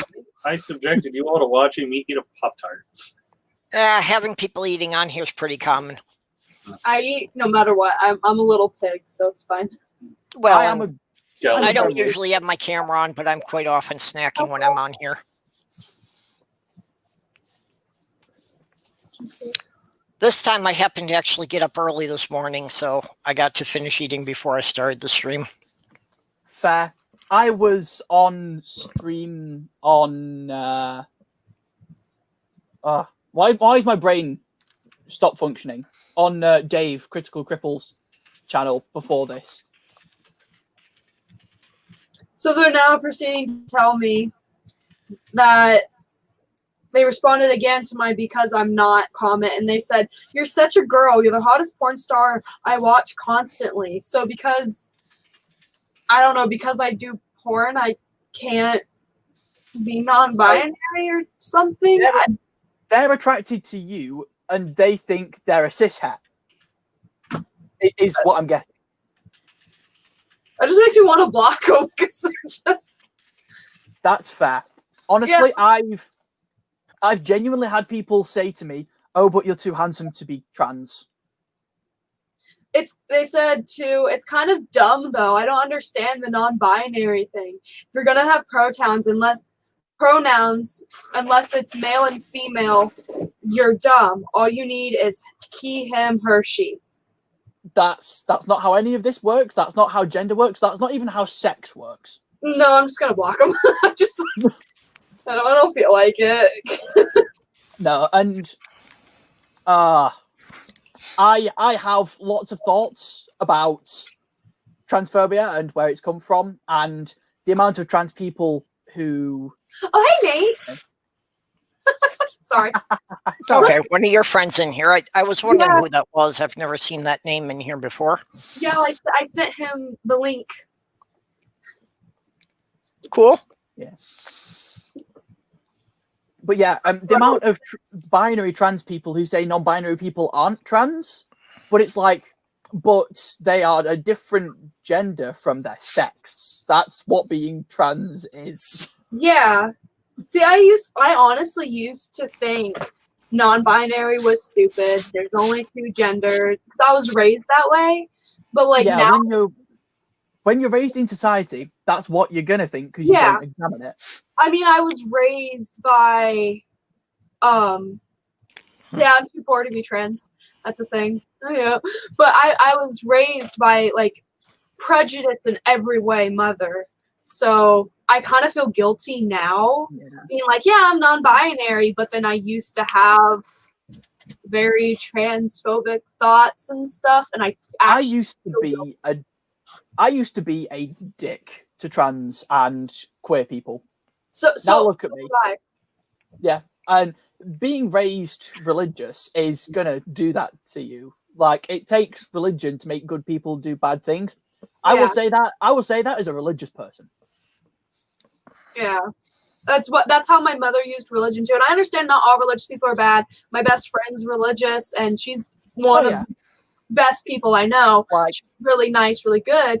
But the majority of people I knew, at least it was probably just because of the area I grew up in, but they're terrible people and they use religion to hate and they teach their kids to hate. I mean, that's all my mother was. Yeah, like religion can make people do bad things, but it doesn't have to. And as a religious person, if I'm ever being a twat, tell me. Oh wait, shit, that word's worse for you guys, isn't it? We use twat to just mean dickhead, basically. I don't know what twat means. I've heard people use it, but it means vagina. Okay. It's a rude word for vagina. I mean, granted, I prefer the word wanker personally, but. It's fine. I call my one friend a cunt all the time.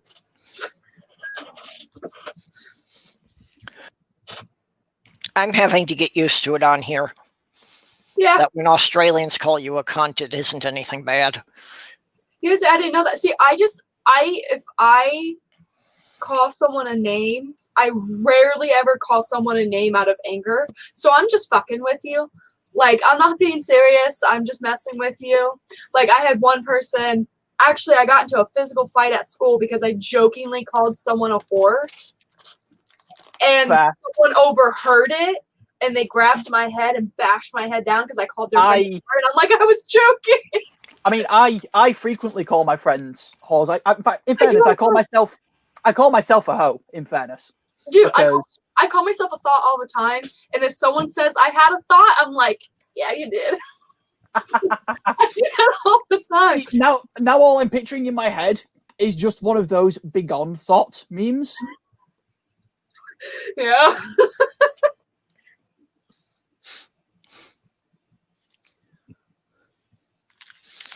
Greg, that there are religions that don't worship gods. See different types of Satanism and Buddhism. Buddhism is another one, but whatever. Yeah. I was Buddhist before I became atheist, and there are some. I don't think branches is the right word, but you know what I mean. There's branches, sects, groups. Take your pick. Yeah, that do worship like a god. Like it could be argued that it's a god, but like some Buddhists are theistic, some Buddhists are not. There's different the vast majority aren't. Well, and with a lot of pagan religions, it gets kind of nebulous there. That I mean, like a lot of them will talk about Gaia, but not necessarily as like a manifestation as a god, but it's a more ephemeral concept. Yeah. And it's interesting though, what's interesting is that the way a lot of people who say they're atheists define God is not the way I define God. And by their definition, I would be an atheist, whereas I am in fact a polytheist.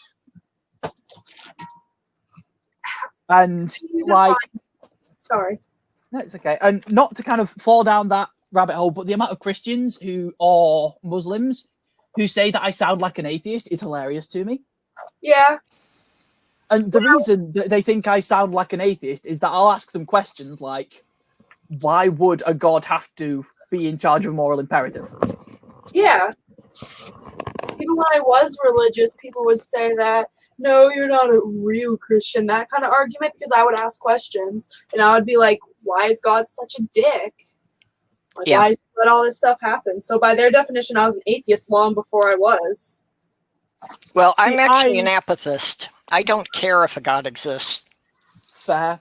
See, and as far as the Christians or anybody who follows the Bible go, if I grant you that God exists and is exactly how he is described in the Bible, you've got a fuckload of a way to go to convince me there's any reason to worship this thing. Oh, yeah. This moral monster. Yeah, I personally believe the God of the Bible exists, but not described as in the Bible. Yeah.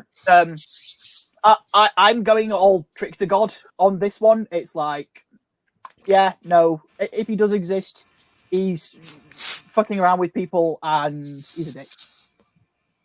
It depends. So there's different concepts of Gaia within different religions. Yep. When I was a pagan, the way I was observing Gaia was more like, well, actually, probably closer to how the Force is in Star Wars, that it was like kind of the universal life force that was part of all creatures. That made me happy. I love a healthy bit of panpsychism. I was about to be like, I have no idea what that is, and I kept reading and I'm like, now I'm hungry. Again. Have you been touched by his noodly appendage? Oh, hell yeah. Now, considering how popular tentacle porn is, I think we could really advance that. Great. I'm way too enthusiastic about that. Praise Cthulhu. Well, actually, I've started the Church of the Cephalopod, which is basically what you would get if Cthulhu was a pacifist. Fair. See, I've been accused of worshipping both Cthulhu and Satan recently, which both have been interesting. Okay. Okay. How on the Cthulhu thing? Because that is an admitted work of fiction by H.P. Lovecraft. Because they think that the Necronomicon is Satan's Bible. It's not, but okay. Shh, they don't want to be told that. This is coming from someone It's who like can't be one of those it's like how people play D&D to gain magic powers and commit acts of evil. Oh my god, my mother! That was another thing she thought was you were raising the dead and you were worshipping Satan and stuff, so I've never played it. But I always wanted to. I play a shit ton, and my mum used to think like that until she married my stepdad, and my stepdad plays D&D. He plays D&D, and he's been trying to get me to play Oh, it. you should play it. It's awesome. D&D is great.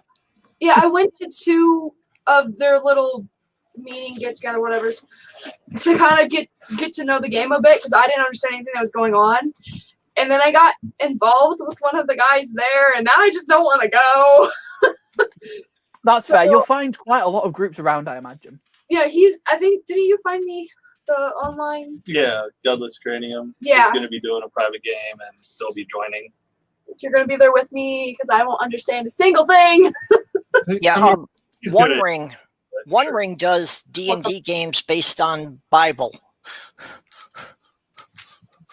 Yeah. Now I'm thinking about the Paradise PD. They God. have an episode. Dungeons and Dragons. Yeah, they have an episode where Dungeons and Dragons were illegal, and I just freaking love it. At the end of the episode, Satan was actually summoned, and I'm like, yes, that's proper illustration of D&D right there. There's a great meme I saw the other day that somebody has an area rug that's done as a Ouija board, and the meme says it's great until the Roomba accidentally conjures a demon. Yeah. I always wanted one of the Ouija board carpets because you can gauge how someone, like, based off of someone's reaction, it'll tell me everything I need to know about them. Fair. Lucy, stop it. Poor puppy. I had to put ear medicine in her ear earlier. Yeah, she doesn't like her meds at all. Fair. Oh yeah, my Sammy son had an ear infection a couple of months ago, so I had to clean his ears 3 times a day, and he really hated me. Yeah, my dog gets regular ear infections, and she's allergic to fleas, so she's constantly like eating herself and going bald and stuff because of it, and she has to take medicine regularly, and she hates us. Well, Ben, I make him do the medicine. I can't have my baby. One of my mum's dogs is very similar. He's allergic to half the fucking things around, including grass. He's allergic to grass. Yeah. And he'll constantly be like chewing at his side and giving himself a bald spot, but he'll take his medicine if we wrap it in cheese. That's what he does for Lucy. Yep. But I can't get her to eat it. Whenever I do it, I must not pack it enough or whatever, but she will eat around the pill. Some dogs are just good at that. I hate her for it. I hate her. I hate her for it. I tell her all the time. She's annoying me. I have to keep her alive, and she's making it hard to keep her alive. Yeah, Sloth Girl's cat was having a problem last couple of weeks, but she finally figured out it was that she'd gotten her a different flavor of cat treats. And apparently that was causing her a reaction, that she was being all itchy all the time. Aww. That's weird. That's fair. I mean, the pets I have between my mum and dad's houses, and I say I have my parents' house. Yeah. My mum has 2 border collies and 3 cats. And my dad has 2 spaniels crossed with miniature poodles and a tortoise. So I'm used to different pets having different needs, but sometimes it's weirdly specific. Yeah, I used to like. I hate saying that I collected living creatures, but I essentially collected different pets, and I had a large collection of reptiles and amphibians, and I also had I had a pet squirrel and raccoons and stuff. That gives you an idea. And I had the amount of non-binary people I know who keep rats and reptiles. Dude, I had. Oh, you just made me remember. I had a pet rat, he had little chips out of his ears, so we called him Chip, and he was so adorable. Now I need a pet. Oh, that's so cute. I loved him. He was so cute. I don't understand why people dislike domestic rodents so much, though. No. I literally just made a just made a tweet a couple days ago, and I'm like, if you don't like rats and like rodents and stuff, I will not like you. And I'm I like like chinchillas and ferrets. See, oh, the thing. You're so cute. Never allowed to. My little brother once got bitten by a rat, but he still likes them. Okay. Actually, my biggest problem with rats is that you shouldn't keep anything that intelligent in a cage. Oh, That's just wrong. Well, obviously I'll keep them in cages overnight because like I had snakes that could eat me and shit. But during the day when I could watch all my pets, make sure they're not eating each other, I would let them all out. So like I was pretty good with that. We even had a fence to let them outside, and I would let all the snakes out, wait a little bit, let out all the turtles, and you know. Here's one for you. Every single time I have seen a ferret, one of the ferrets has bitten someone's finger or nose. My well, she's not really my friend anymore, but she had a ferret, and the ferret would like to cuddle around people's necks, but then I swear, had mood swings or something. Then it'd bite your nose or like bite your chin and stuff, and get really vicious out of nowhere. It just start attacking your face. Oh yeah, ferrets are cute, but they can be grumpy. Yeah. I've always wanted a ferret. I've always wanted several ferrets because they're so cute. The one ferrets are also social animals, so getting several is better. Yeah, she had a ferret for every single main Harry Potter character, and I loved her for it. So that's great. Hermione, Ron, Roy, McGonagall, Draco. That one was my favorite. A lot. Yeah, she had a lot. Do people here know their Hogwarts houses? Ravenclaw. I don't know how big of. Yeah. He said Hufflepuff. I want to be. Hufflepuff. I want to be Slytherin, but I think I agree. I think I'm Hufflepuff. Not Slytherin. I want to be Slytherin. I said I'm not. I just want to be. I want that to be my thing. Fair. See, I am Ravenclaw. Like, most people seem to think I'll be a Slytherin, though. Why are you eating them? Okay. Robert X, yeah. That's what they're responding. Yeah, it says I hate rats. They never want to stay on my plate. Well, no. You're little babies. You gotta take care of them. I mean, you're an atheist. You eat babies. What's the hang up here? Oh, do you guys eat them? We burn them. Oh no, we eat them. I wait until they're toddlers because then I can get more meat out of them. Oh, see, when we do our monthly meetings, we each have to murder an infant, but some people these days are cheating and bringing like abortion slips. I liked that.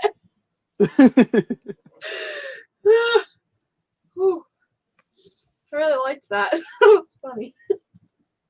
Yeah, they talk about eating babies, and I've been trying to find out, is there supposed to be a cutoff? You know, at what point are you supposed to stop eating them? Or is it just as long as they're small enough that you can stuff them in the oven? Yeah, as long as they're small enough where you can stuff them in the oven. I suggest toddlers, and you have to like cut them in half. If they get too big though, and you don't want them anymore, hand them to me. A sturdy toddler always goes well with the bonfire. What about an 11-year-old?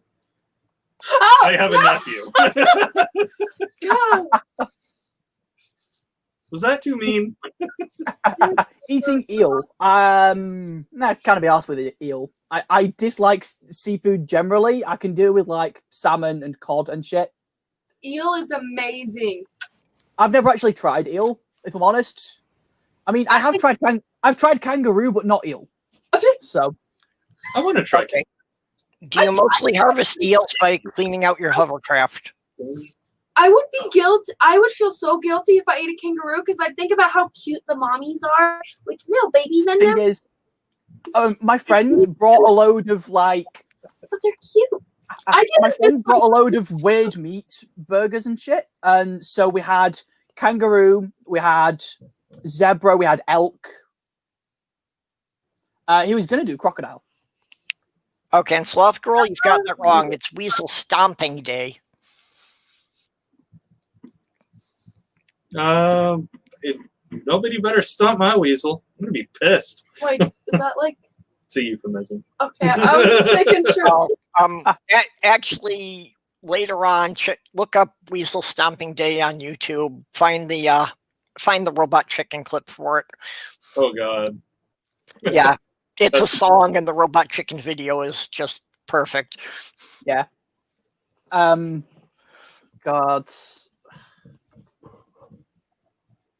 I'm getting hungry. Oh, but as far as the kangaroos go, unfortunately, the way Australia goes, the kangaroos tend to have population booms. Yeah. That the herds will literally explode to the point that a few months later, thousands of them will starve to death. Oh. Yeah. They're so cute and vicious. Yeah. Sloth Girl, by the way, in the chat, I just looked back Robert X, sorry, a second ago. My brain's being funny. Robert X. Our chief weapons are surprise and fear.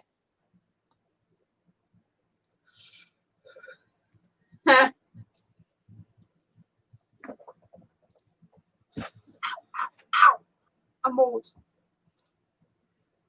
Yeah, our chief weapons are surprise and fear. Sounds about right. Yeah. I mean, you're English, so. It was a Monty Python reference, but yes. Yes, and Greg, that's where I was going with the eels too. Yep.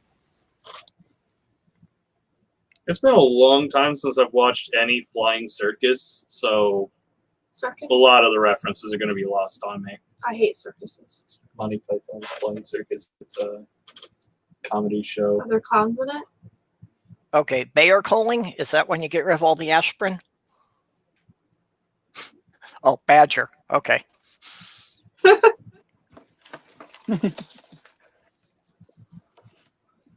A culling. What's that? So culling is killing some of to reduce the Okay, numbers. stop. No. Yeah. She's suddenly not okay with it. Yeah, I'm not okay with it all of a sudden. I mean, the thing is that because that happened to wolves here, now certain farmers have permits to do that to deer because there's not enough wolves to eat enough deer, and deer start trampling road signs and shit. Yeah. Deer's delicious, though. I hate that though. Just keep those little babies alive.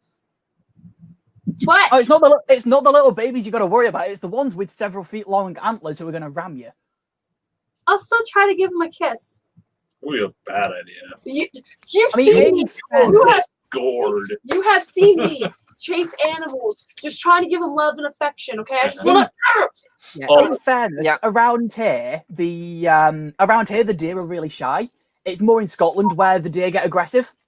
Oh.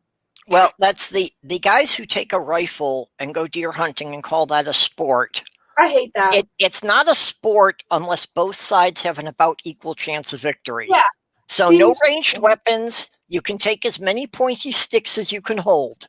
Then it's a sport. See, yeah, like if you went deer hunting with a sword, fair play. Yeah, see, a lot of people don't know this about me, but I actually have native in me. I bleached my skin before anybody says it. Oh, are you?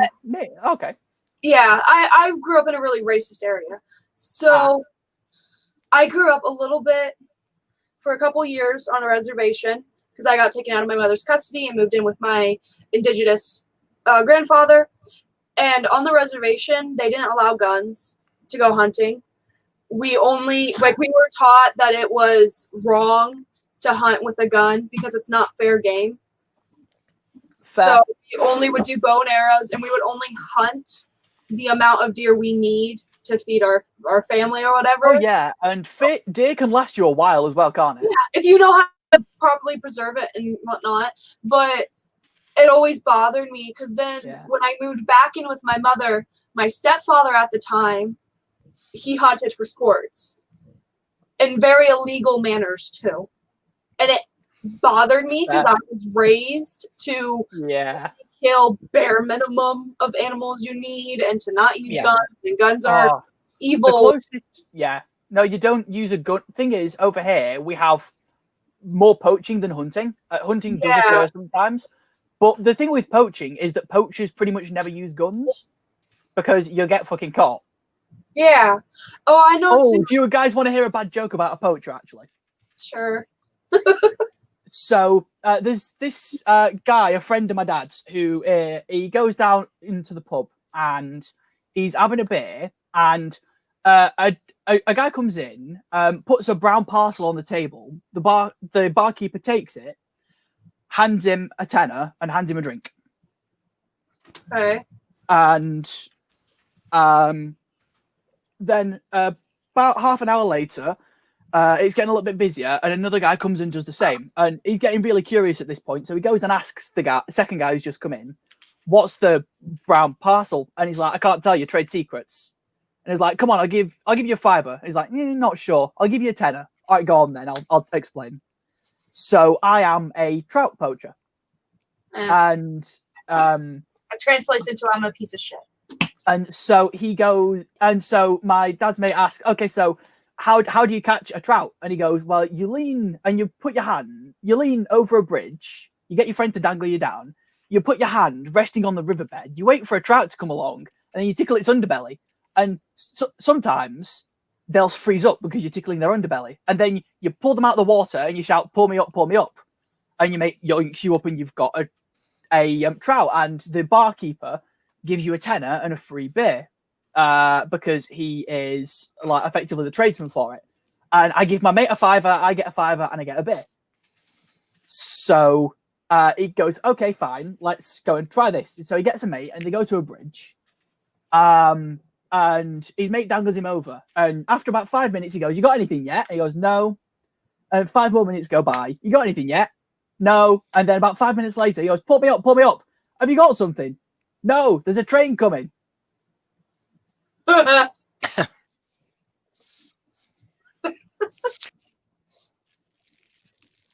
love that. I think we should get food. Yeah, we're gonna hop off. It's time to eat. It's 3 in the afternoon and we haven't eaten anything yet. But this is fine. Like, all these people bailing because food. This is like the first thing I've eaten all day, and it's 8 p.m. Everyone is bailing on you because food's so much better than you. Just saying. It's a Triceratops. What's better than a Triceratops? If I can't eat him, I don't care. And he wears a mask, so he's a responsible Triceratops. Yeah. Does that apply for your job as well? If you can't eat it, you don't care. I was talking about this. I mean, maybe.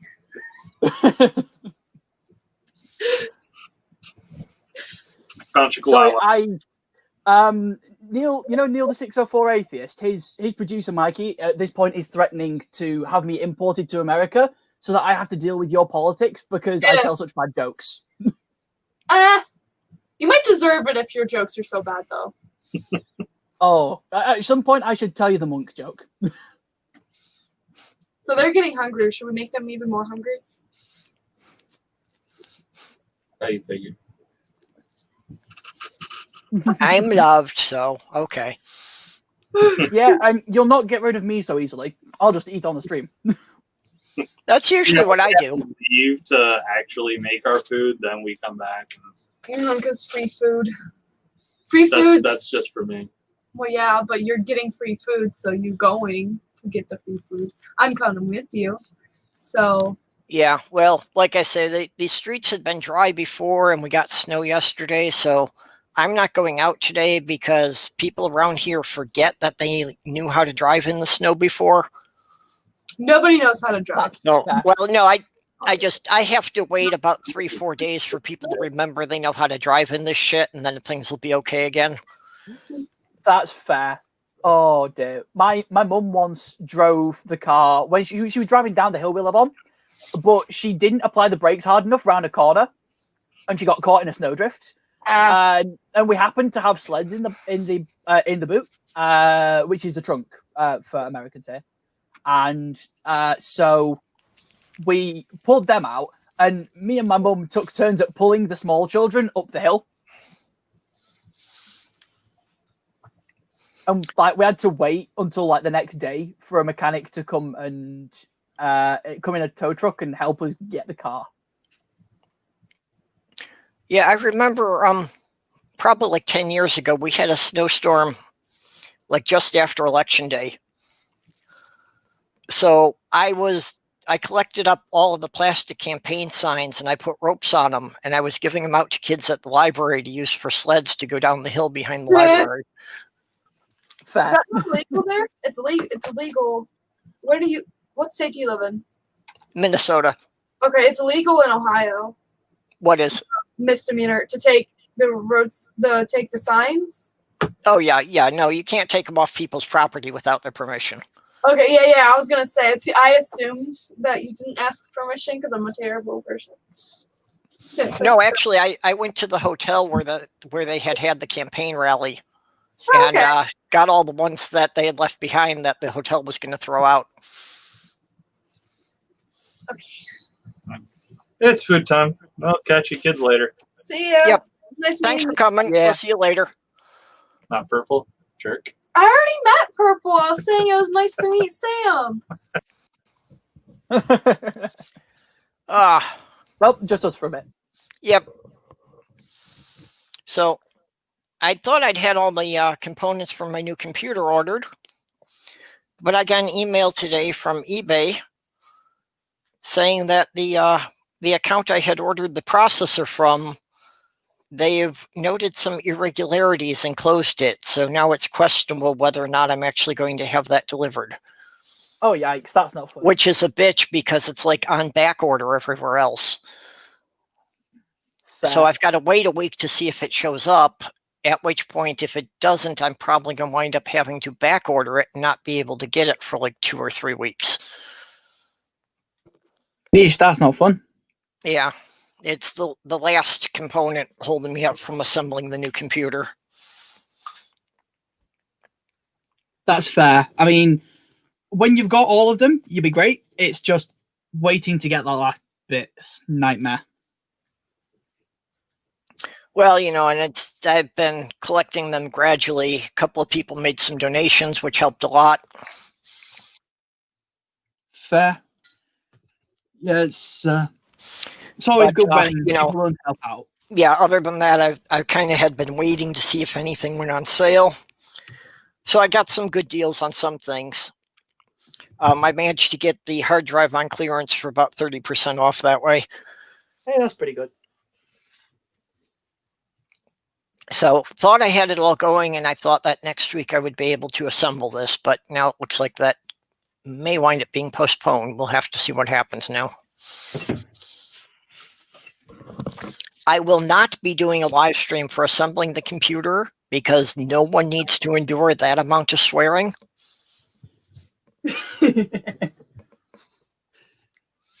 Fair. I mean, I speak to lots of people whose every third word is a swear word, so it wouldn't bother me. Yeah, well, I just it's a thing for me, and especially like assembling projects that usually I can control the swearing very well, but when I start getting frustrated with things, it's just like constant streams of it. Fair.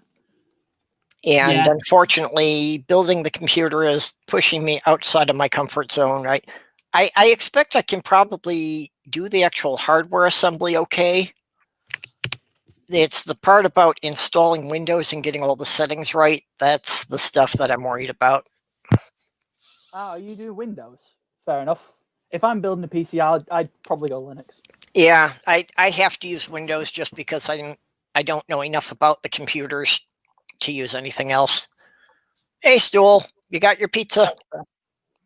Oh my gosh, yes. Hey, guess what? The Brits outnumber the Americans. Yep, Bub and Unicorn had to go and get some food.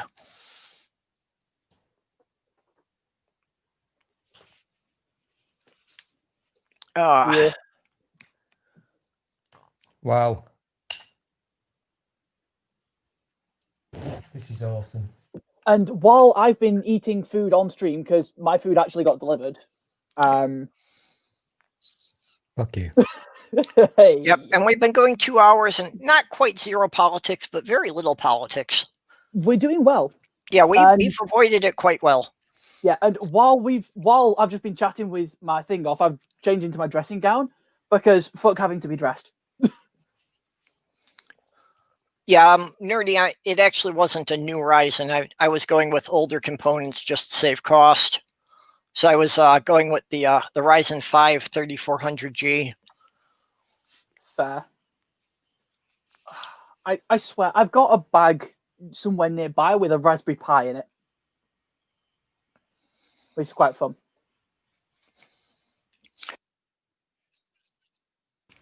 Yep. Yeah, like I said, as far as assembling the hardware, that part I'm not worried about. I've got to. I did go and I had to buy myself the anti-static mat and the wristband and everything to make sure I don't give a static shock to any of the chips or anything. Oh yeah, that's not pleasant if you do that. I'm especially prone to static electricity. I get that a lot. Fair. I'm glad I thought of that in sometimes time to order those. Yeah. Oh, see, I sometimes am really prone to static electricity, and I'll give half the people I touch static shocks, and sometimes I just won't.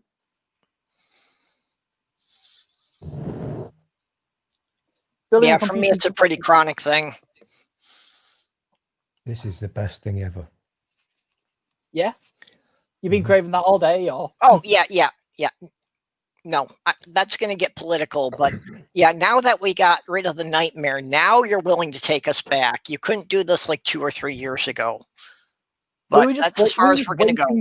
We're waiting for a calm spot to come back in and reinvade or some shit.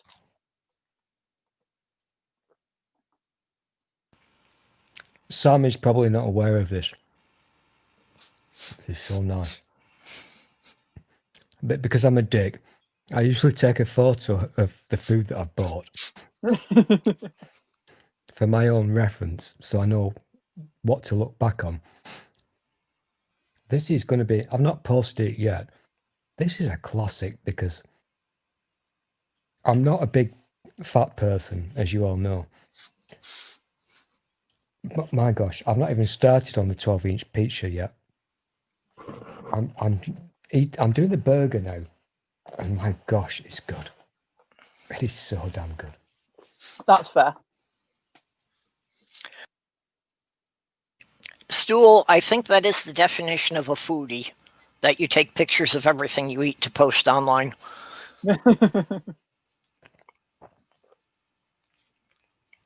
I'm not saying it's a bad thing. I mean, if that's your hobby, go right ahead. I wouldn't call it a hobby. I'd call it hunger. Being hungry. Well, taking pictures of it has nothing to do with hunger. I would disagree. I like to keep a record, so I know what to look back on. What to go and get again. Mm-hmm. See, I just kind of have memorized locally where to get a kebab, where to get a pizza, where to get whatever. And I've memorized the same things for where my exes live. So, well, for 3 of them. The 4th one, it lives in Texas. So I'm not quite bothered with that one.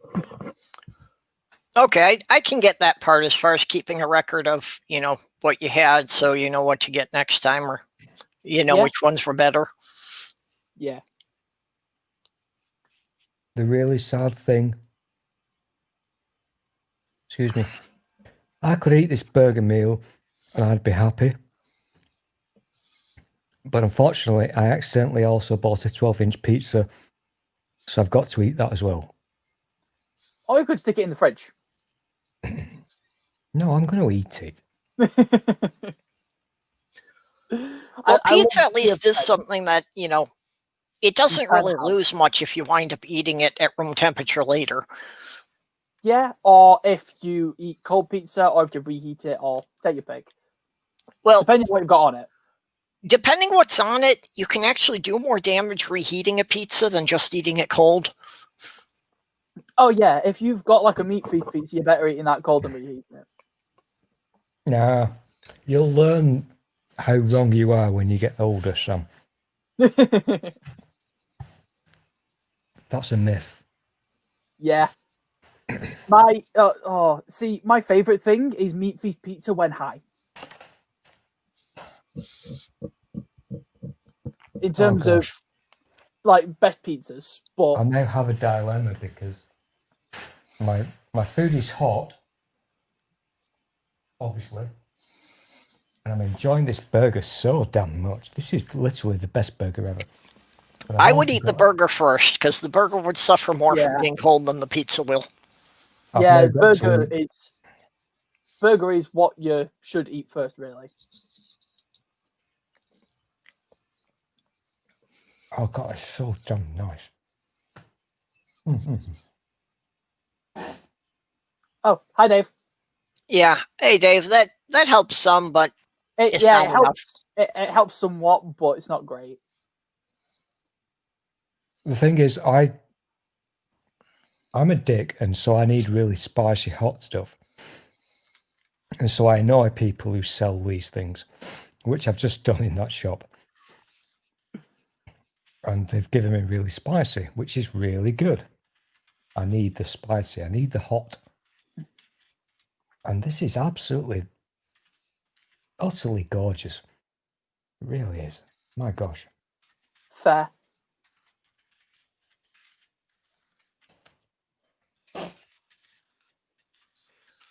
Mm. I also get, sorry.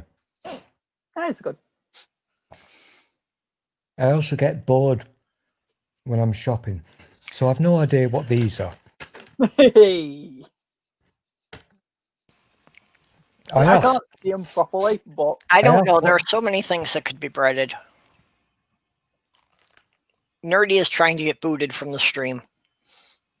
To be fair, it's not that bad. Those are actually quite nice. They're basically melted cheese. Okay, so they're breaded cheese balls. And the cheese is still drippy and moist. Okay, what kind of cheese do they use? Like mozzarella? Mozzarella? I have no idea. I don't understand cheese, but they're very tasty. Fair. Because there are some cheeses you heat up, and there are some cheeses you don't.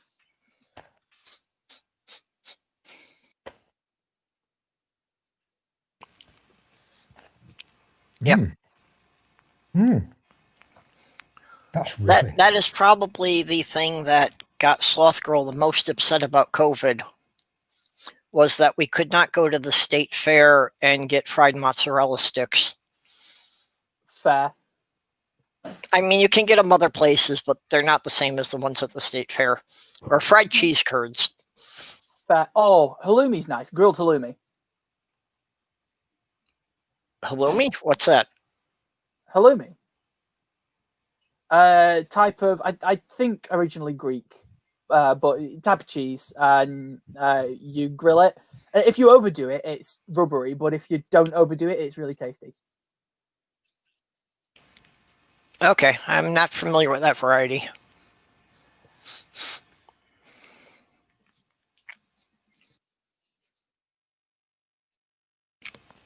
Yeah, warm chocolate brownies while they're still gooey.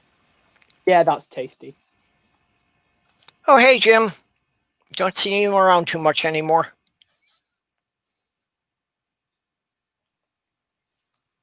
Cheese spider balls? What makes them spider balls? I've put how you spell halloumi in the private chat in case you're interested in being nosy. Purple. Oh, spider balls. Nerdy Rodent's got it here. Halloumi is sheep cheese. Yeah. Okay. Yeah, I was having a blank on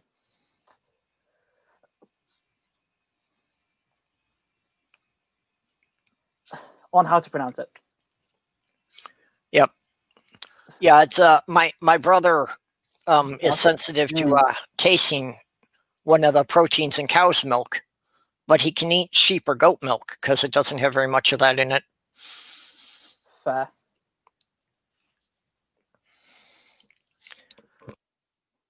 Yeah, I mean, halloumi is apparently quite a good meat substitute, but I've never had it as a meat substitute. I've just had it as its own thing separately to like a burger or something. Yeah, I've kind of discovered a new favorite for me is the Asiago cheese. I've gotten very much liking to put that on my sandwiches lately. Fair. See, I quite like Wensleydale, but different flavors. So I think Wensleydale with rum, I think, was quite a nice one to have with crackers. I honestly have no idea what Wensleydale is, what it tastes like. Okay, it's like a crumbly cheese. Okay, yeah. The only reference I have for it is from Wallace and Gromit. No cheese, not even Wensleydale. Yeah, Wensleydale is actually a place, and it's called Wensleydale cheese the same way cheddar is called cheddar cheese because it was originally from Cheddar Gorge.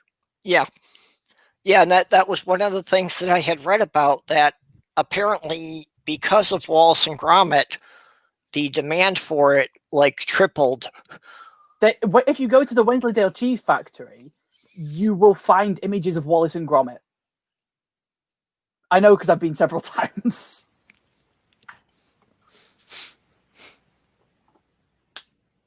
I've also been to Cheddar a few times. Cheddar Gorge is good.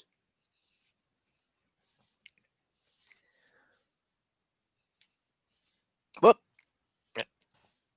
Oh my god, that is fucking hot. Yeah, I don't know what original cheddar was like because now there are so many sub-varieties of it.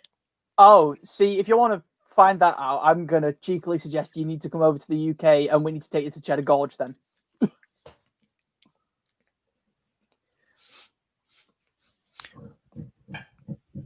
Yeah, that would be one of the things about going over there. Yeah, because now it's like that we've got the mild cheddar and the sharp cheddar, and as far as I'm concerned, the sharper the better. I like the ultra sharp cheddar. But there is a difference between, like, you know, Minnesota cheddar and Wisconsin cheddar and Vermont cheddar.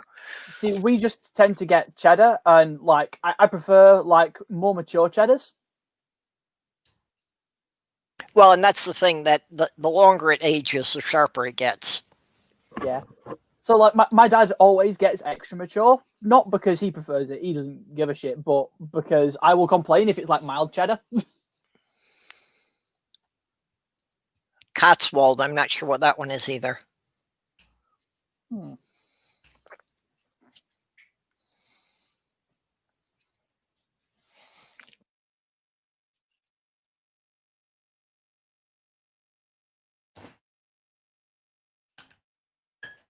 I'm on fire, and this is good. You're on fire? Mm-hmm. Was there something spicy in there? Oh, gosh, yes. Yeah, if you're getting spicy pizza, I presume it's a local place. It's literally 5 seconds away from my door. I mean, not a chain or something. Oh, yeah.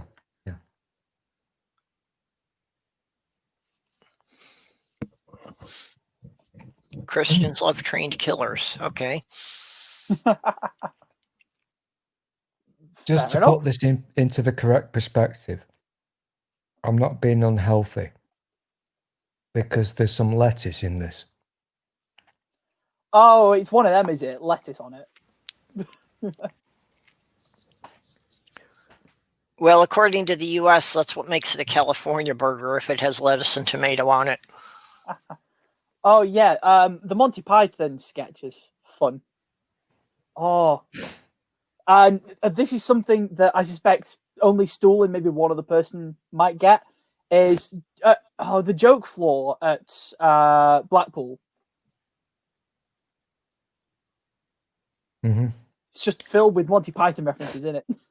You know, the thing that, just to piss Purple off now, my nose is literally running now. This is so fucking good. This is really good. No, I can't do spicy things, unfortunately.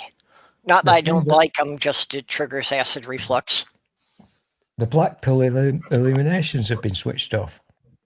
Oh, what do you think this is? Blackpool illuminations? That every like mother of everyone I know has said that at least once. There you go. That's a big deal. That's like major COVID news, because when they switch the fucking Blackpool illuminations off, then that's bad. You've probably Blackpool illuminations. You've never seen them, have you? You're not even fucking old enough. Oh, me? No, the other people. God. Blackpool illuminations every bloody year. I've heard that term, but I don't know what that is really.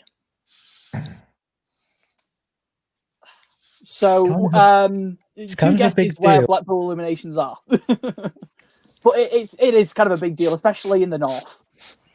Well, no, it's a big deal, full stop. But a lot of my southern friends don't know what Blackpool illuminations is. You know, when the COVID thing says, okay, no more. Yeah. And that one is kind of a big one. I'm sorry, Stool. I need you to rewind a bit there. I had some background noise and couldn't hear you. Yeah, I think you're winding me up. No, seriously. I didn't hear your first sentence there. So Blackpool illuminations closing is a big deal because those fuckers never shut. Like when Blackpool illuminations are up, they're up, and that's it. Pretty much nothing else has stopped them at all. It sounds really shit, but it's kind of one of those things that has always been there forever. And so for it not to happen is kind of a big deal. Yeah. And on paper, if you're an American, you'll think, what the fuck? People look at this? But, and, you know, Sam's a young dick, so he won't understand. But if you've ever fucking seen these things, not necessarily in recent years, but it's a really big, important thing. It's really sexy and really fun, and if you ever get to see them, it's an experience. Yeah, the thing is though that I go most years, and we get cheap tap flashing lights, we get fish and chips, and we walk along the lights. That's not how you're supposed to do it, though. Admittedly, I've not been to Blackpool now for quite a long time. But in the old days, the Golden Mile, as it's called, which was... Oh, yeah. How can I explain this? It's like Las Vegas, but for poor people. Pretty much. We actually drove the Golden Mile a few times when I was younger. I vaguely remember them. I vaguely remember doing that. It's incredibly shit, and it's gone really shit in recent years. Yeah. But the illuminations were something that you really... They were not shit. Because what you used to do, in the old days, Sam, not in your days, you fucking young whippersnapper, in the old days, you'd get in your car, and you'd drive along at about 1 mile an hour in a huge queue. Stop traffic. Just looking at the fucking illuminations, and they were fucking brilliant. I actually did that a few times, and the lights have admittedly gotten more shit in the last few years, but it was very fun. And I don't know why I like the sooty and sweep ones so much when they've got sooty and sweep lights at the side. So for people mentioning in the chat that they don't know what Blackpool illuminations is, basically you drive along the main road by the sea in Blackpool, and there's a bunch of lights above your heads, and you look at them, and it's pretty. And there's people all down, kind of selling cheap flashy lights and shit.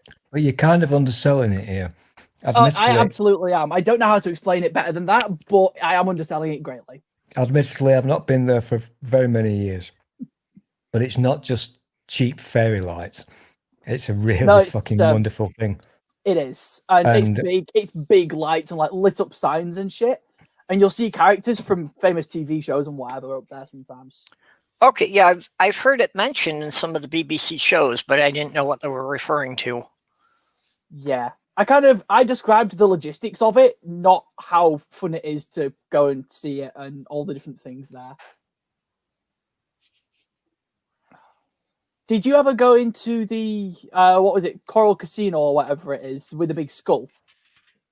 Because we always used to go in there and do. Everybody's been into the Coral Casino, you dick. I presumed as much, but not everyone does it, and I wanted to double check. There was something very magical about that. Really, just fucking around on TP machines. That really long, well, not long, but that 1 mile stretch of Blackpool. Before you were born, you young person, but it's been going a while. It's been going on for fucking hundreds of years, and just to kind of give you kind of a little bit of help here, Purple. It's a town in the northwest, and in the olden days, that's where all the poor people went for the holidays on the trains, on the special holidays and what have you, that they only got 2 days off per year. So it became a really popular seaside town that was massively, hugely popular. And I'm talking kind of mini Las Vegas. It was huge. It's gone down in recent decades because it's been underfunded. So it's now a bit of a shit hole. Yeah, because they don't fund it as much with the council, and less people have been donating recently. But it's, you know, if you're of a certain age, or if you're not a young person, it's got a bit of a kind of in your heart kind of thing. And it's only about 40 minutes away from me. But it was an important place in the olden days. And the illuminations, my gosh, I can't believe that they switched the illuminations off. That is such a big fucking deal. The thing is, when I say I've been, I think pretty much every year of my life, I mean, literally from the year I was born onwards, I've always been. So I understand it as being a big deal, more so than most of my mates. So that's like about 3 years.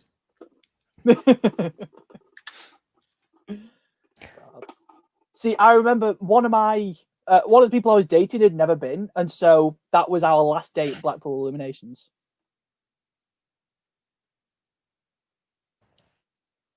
It sounds really naff. If you're an American, you won't understand it, but there was something really fucking awesome about that town. It was a very awesome place. Especially if you went and made a day of it, and you went and did to all the like rides on the pier and shit. I'll have to look on YouTube and see if I can find some video of it. One of the most wonderful things that confused me when I was a little person was that when it was time for the illuminations to start, the trams, because they have trams, Purple, in Blackpool they have trams, which is kind of oldie worldy. I mean, we have trams where I am, but yes. Yeah, now you do in the modern world, but that's a relatively new thing. Yeah, but Blackpool have had trams for a while, so yeah, I'm aware they kind of. Blackpool have had trams for like hundreds of years. The thing that you're talking about now is like really not very. Yeah, that's a new thing.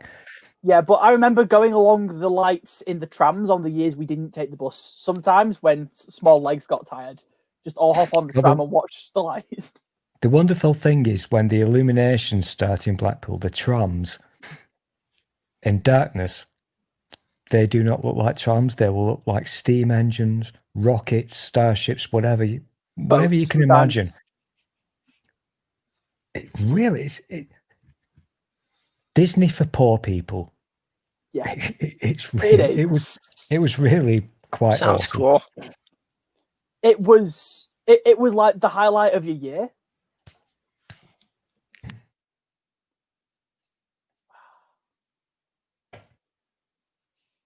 but like it was a thing that like pretty much everyone that I know that's in the UK, their mother has said to them at some point, "What do you think this is, Blackpool illuminations?" Because they've left the lights on in the house. Oh yeah, that's the thing. Hey, Doorknob and Spooky here. I didn't notice. Hello.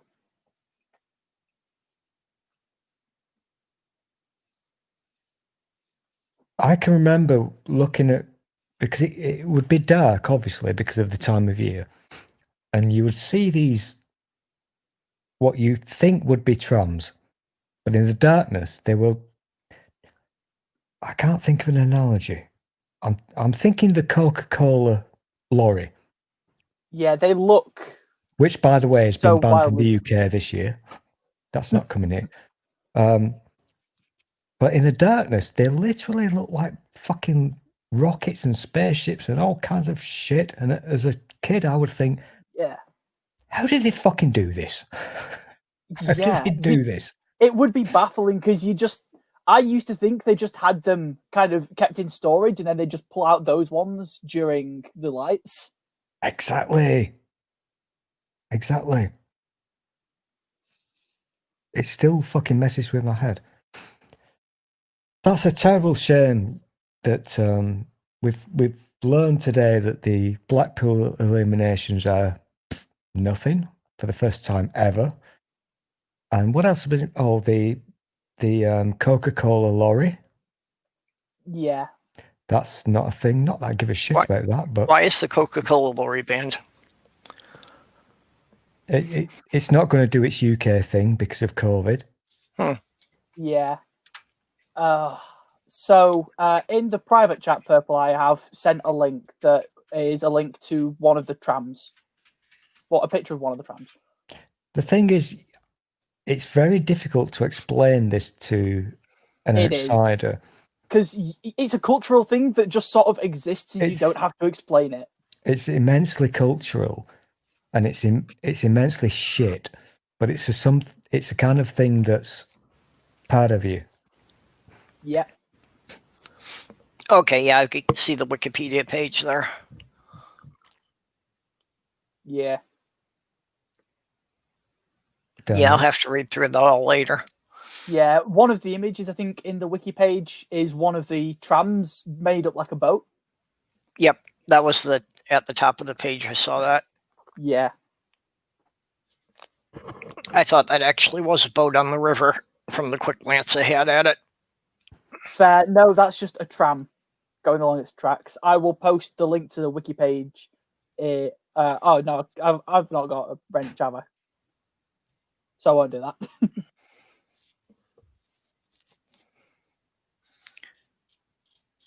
I think this is quite a weird one to me because the illuminations. Yes, I'm old, but that is such a big deal. It is. Not that I'm ever going to go and watch them ever again in my life, but that's kind of a. Yeah, well, it's a memory from when you were younger, and it's a tradition. Yeah, and it's a big cultural tradition thing. It's a big deal because most of the people who are watching them would be sat in their cars. Yeah. Driving down for, I can't remember how long it took. I don't know, an hour, 2 hours, I can't remember. So it's hardly COVID. Oh, it can take scary. Yeah, it can take 2, maybe 3 hours. But in more recent years, more people have been walking it. Oh, okay. I mean, it's still jam-packed with cars, and you still... Oh, I don't know. I presume this is an old tradition where they've got, like, horse carts made up like Cinderella-style carriages and shit. And you can rent out these horse carts, and they'll take you up and down the lights. That sounds like a new thing, to be honest. Fair.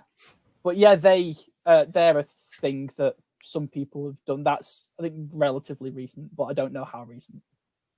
What an absolute fucking pisser. Yeah. That's not good. I mean, granted, I don't ever see anyone using them, but they're there. Oh, the Coral Casino is still fucking hilarious, though.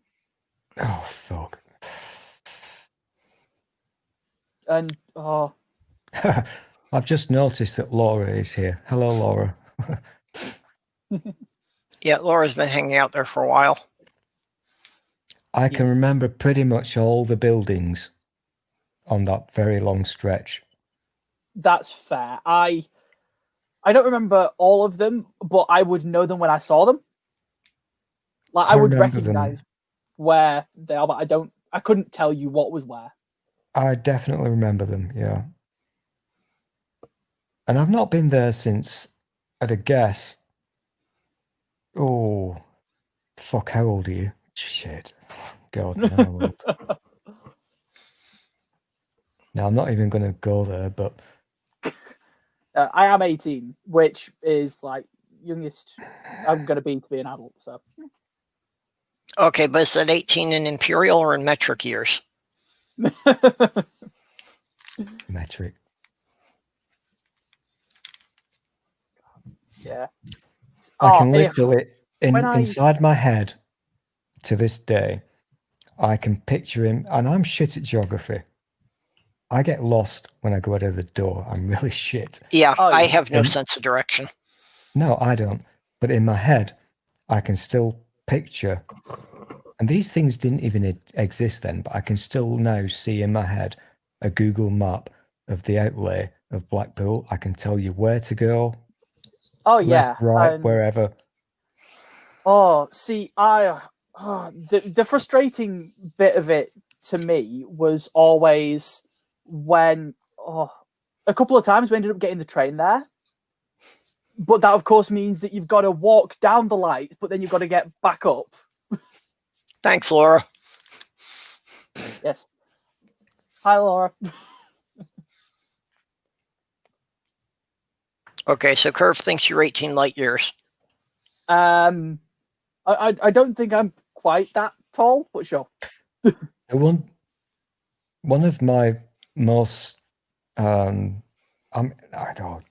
babbling. I'm babbling because Purple doesn't want me to talk about certain things, but I can remember as a Actually, you were the one who decided that. Not, I do endorse the idea, but you were the one who started it. I'm giving you credit for the idea. I used to remember as a tiny little stool being taken to Blackpool, and as a kid, Sam, this is fucking decades before you were born, you dick. Yeah. I used to fucking adore it as a kid because there was, apart from the Golden Mile and all that stuff, there was a really awesome, I can't remember the name of the store, but there was a really huge department store, which was, it was either underneath or very near to the bottom of Blackpool Tower.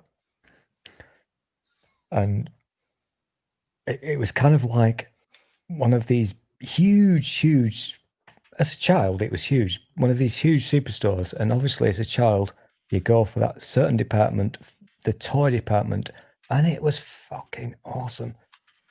Yeah, see, that's not one of the things I've experienced, because that's not really the thing there. It was the most wonderful thing ever. Are you familiar with what's the famous toy shop in London? Oh, remind me. I can't remember its name. But I forget. I know the one you mean. I can't think of the name. I can't think of the fucking name. The name evades me. Something I know starts with a K. I know what you mean. Yeah, but it was like that because in the old days, you could literally go into a floor in a shop and it would be heaven for children.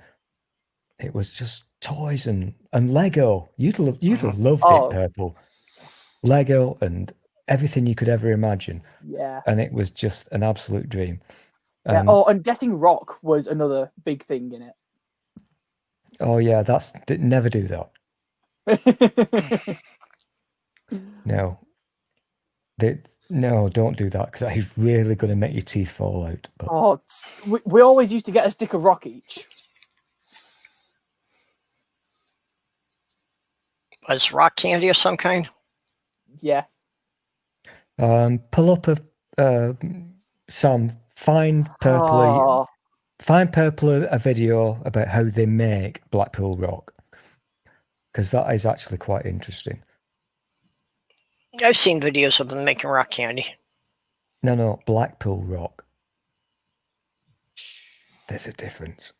Okay. If you say so. Oh, I do, yeah. It's a fun thing to watch how they make it. Very, very interesting, but for fuck's sake, we live in a different era now. Don't eat it. and don't give it to your kids. Really don't.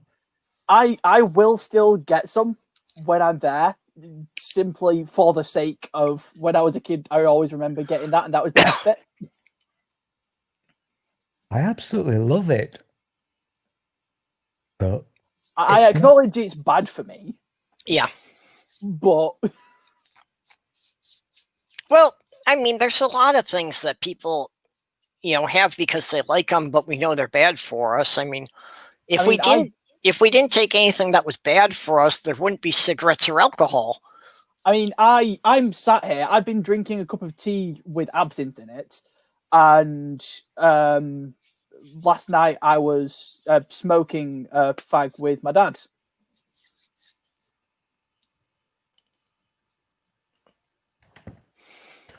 So okay, things that are bad for me are not. What's up? Sorry, Purple.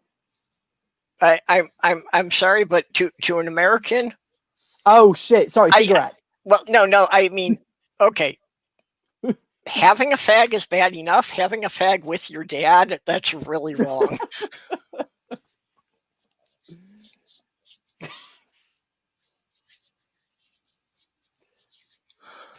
it is very interesting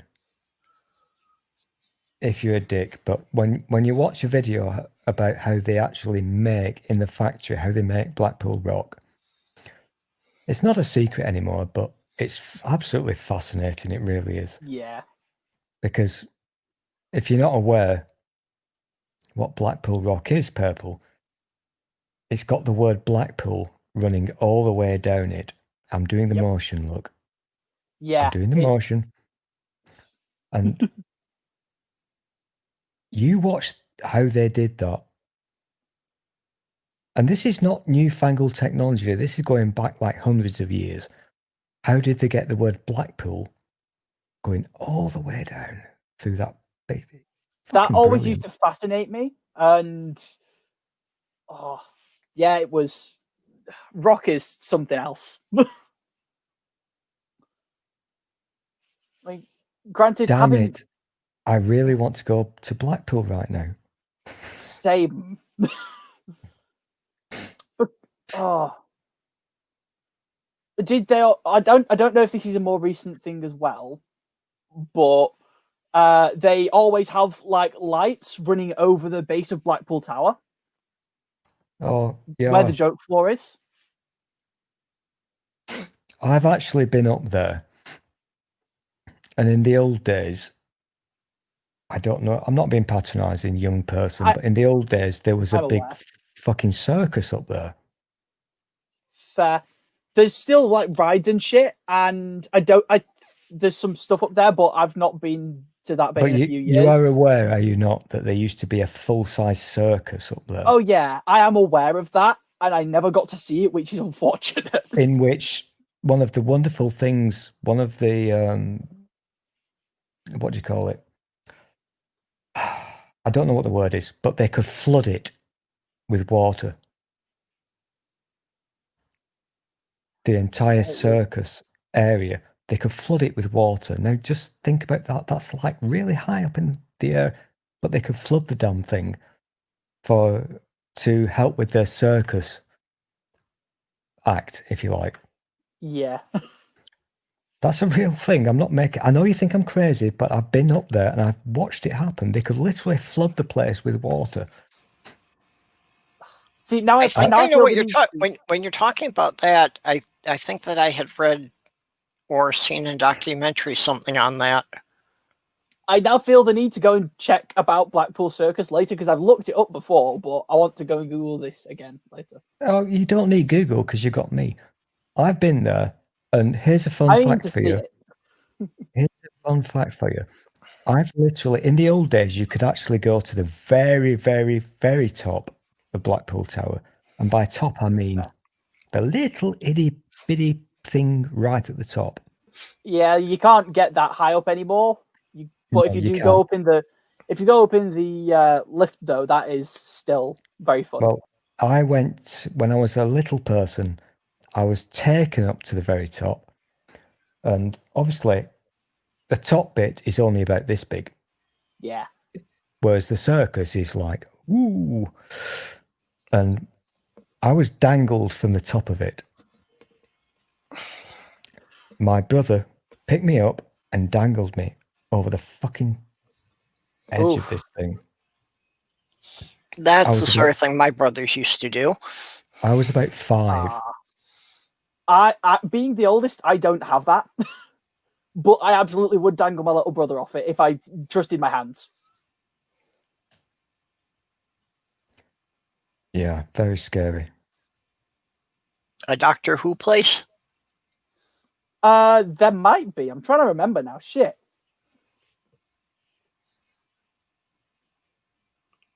There's certainly some of the lights are Doctor Who themed. So yeah, there's still the that. only thing I've got about that one is that if you understand Daleks, as in official ones, there's a limited number of them. Yep. And they get repurposed throughout the years. Yeah. I'm not talking about nowadays where it's CGI, but the original physical when they had models of Daleks. Yeah, actually, I had heard that one was stolen from the BBC over the summer.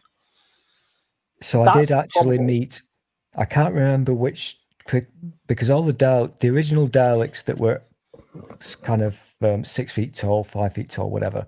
Yeah. They all had individual personalities and names. Yeah. And they would get repurposed, repainted, whatever, for different films, different series. So Blackpool, I did actually meet a genuine Dalek because he used to live at the end of one of the piers in Blackpool. And I'm not going to talk about piers because this will get confusing. But I think it was on the North Pier. One of the original Daleks was there. He was very sad and he was very lonely because who the fuck would go and look at a Dalek right at the end of a fucking pier? But I did meet him. Fair. That's fair. You've got to stop saying that. Stop saying what? That's fair. Just stop doing that. It's one of my autism phrases. Yeah, it's just a parent of speech. Everyone has things like that. I'm winding him up. Yeah, I'm well enough used to Hebden and Todd folks that I'm just used to it at this point. Okay. Spooky's got a link to Dalek exhibit at Blackpool. Yeah.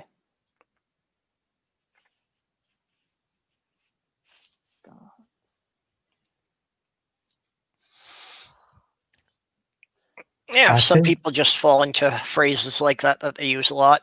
It's no big deal. I'm bored with Blackpool chat now. That's fair. Maybe we should talk about something else beginning. No mind. I keep going to talk about something related to politics, but yeah, no. Well, maybe we should just kind of wrap it up here. We've been going about 3 hours with extremely little politics. I think that's been really good. It has been very nice to just get away from all that for a while and, just kind of relax and chat. Yeah, I mean, granted, we didn't chat an awful lot about anything related to the title, but... Oh, we never do. Yeah. That's been my experience in the few that I've been around for years. Yeah, I don't think any of these things have ever actually been on the title topic for more than about 5 minutes. Some of them we've been completely off topic before it even went live. Like this one. Yep. Yeah, never look at the titles of my past live streams. Yeah, the title is just kind of a, you know, an index reference. Yeah, the title is just what we said it was going to be about, in theory. Well, mine actually do correspond to the day it happened on. That's what I mean by an index reference, that's all. That's fair. Yeah. Well, in this one, we were kind of on topic because we did talk about the Armistice Day Blizzard for a while. That's fair. Okay, so anybody have anything coming up they want to plug? So my mental health is a bit better this week, so I'm going to finish this fucking video I was intending to release on Halloween, which is about necromancy in the Bible. Cool. Cool, we'll be looking forward to that. Let's see, did I get the link to your YouTube channel in the description here? Yeah. Yes. Yeah. You put my Twitter and then my YouTube side by side, yes. Right. Okay, yeah, just wanted to make sure we got it in there.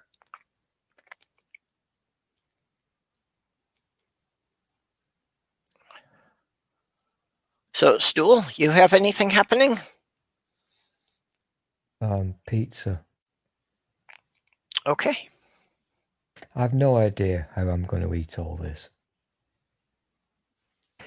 I don't know how I'm going to do it. Well, a little far for me to pop over and help you with it. Yeah, I'd offer to come and help you, but I have eaten myself while you were away. You should never eat yourself. That's auto-cannibalism is not a good thing. Auto-cannibalism's fine.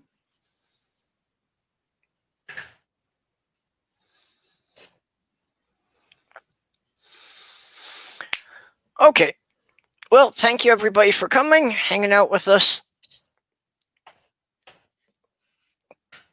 And yeah, I will be back then. And I could shill these things. I don't know what they are, but they're very yummy. Okay.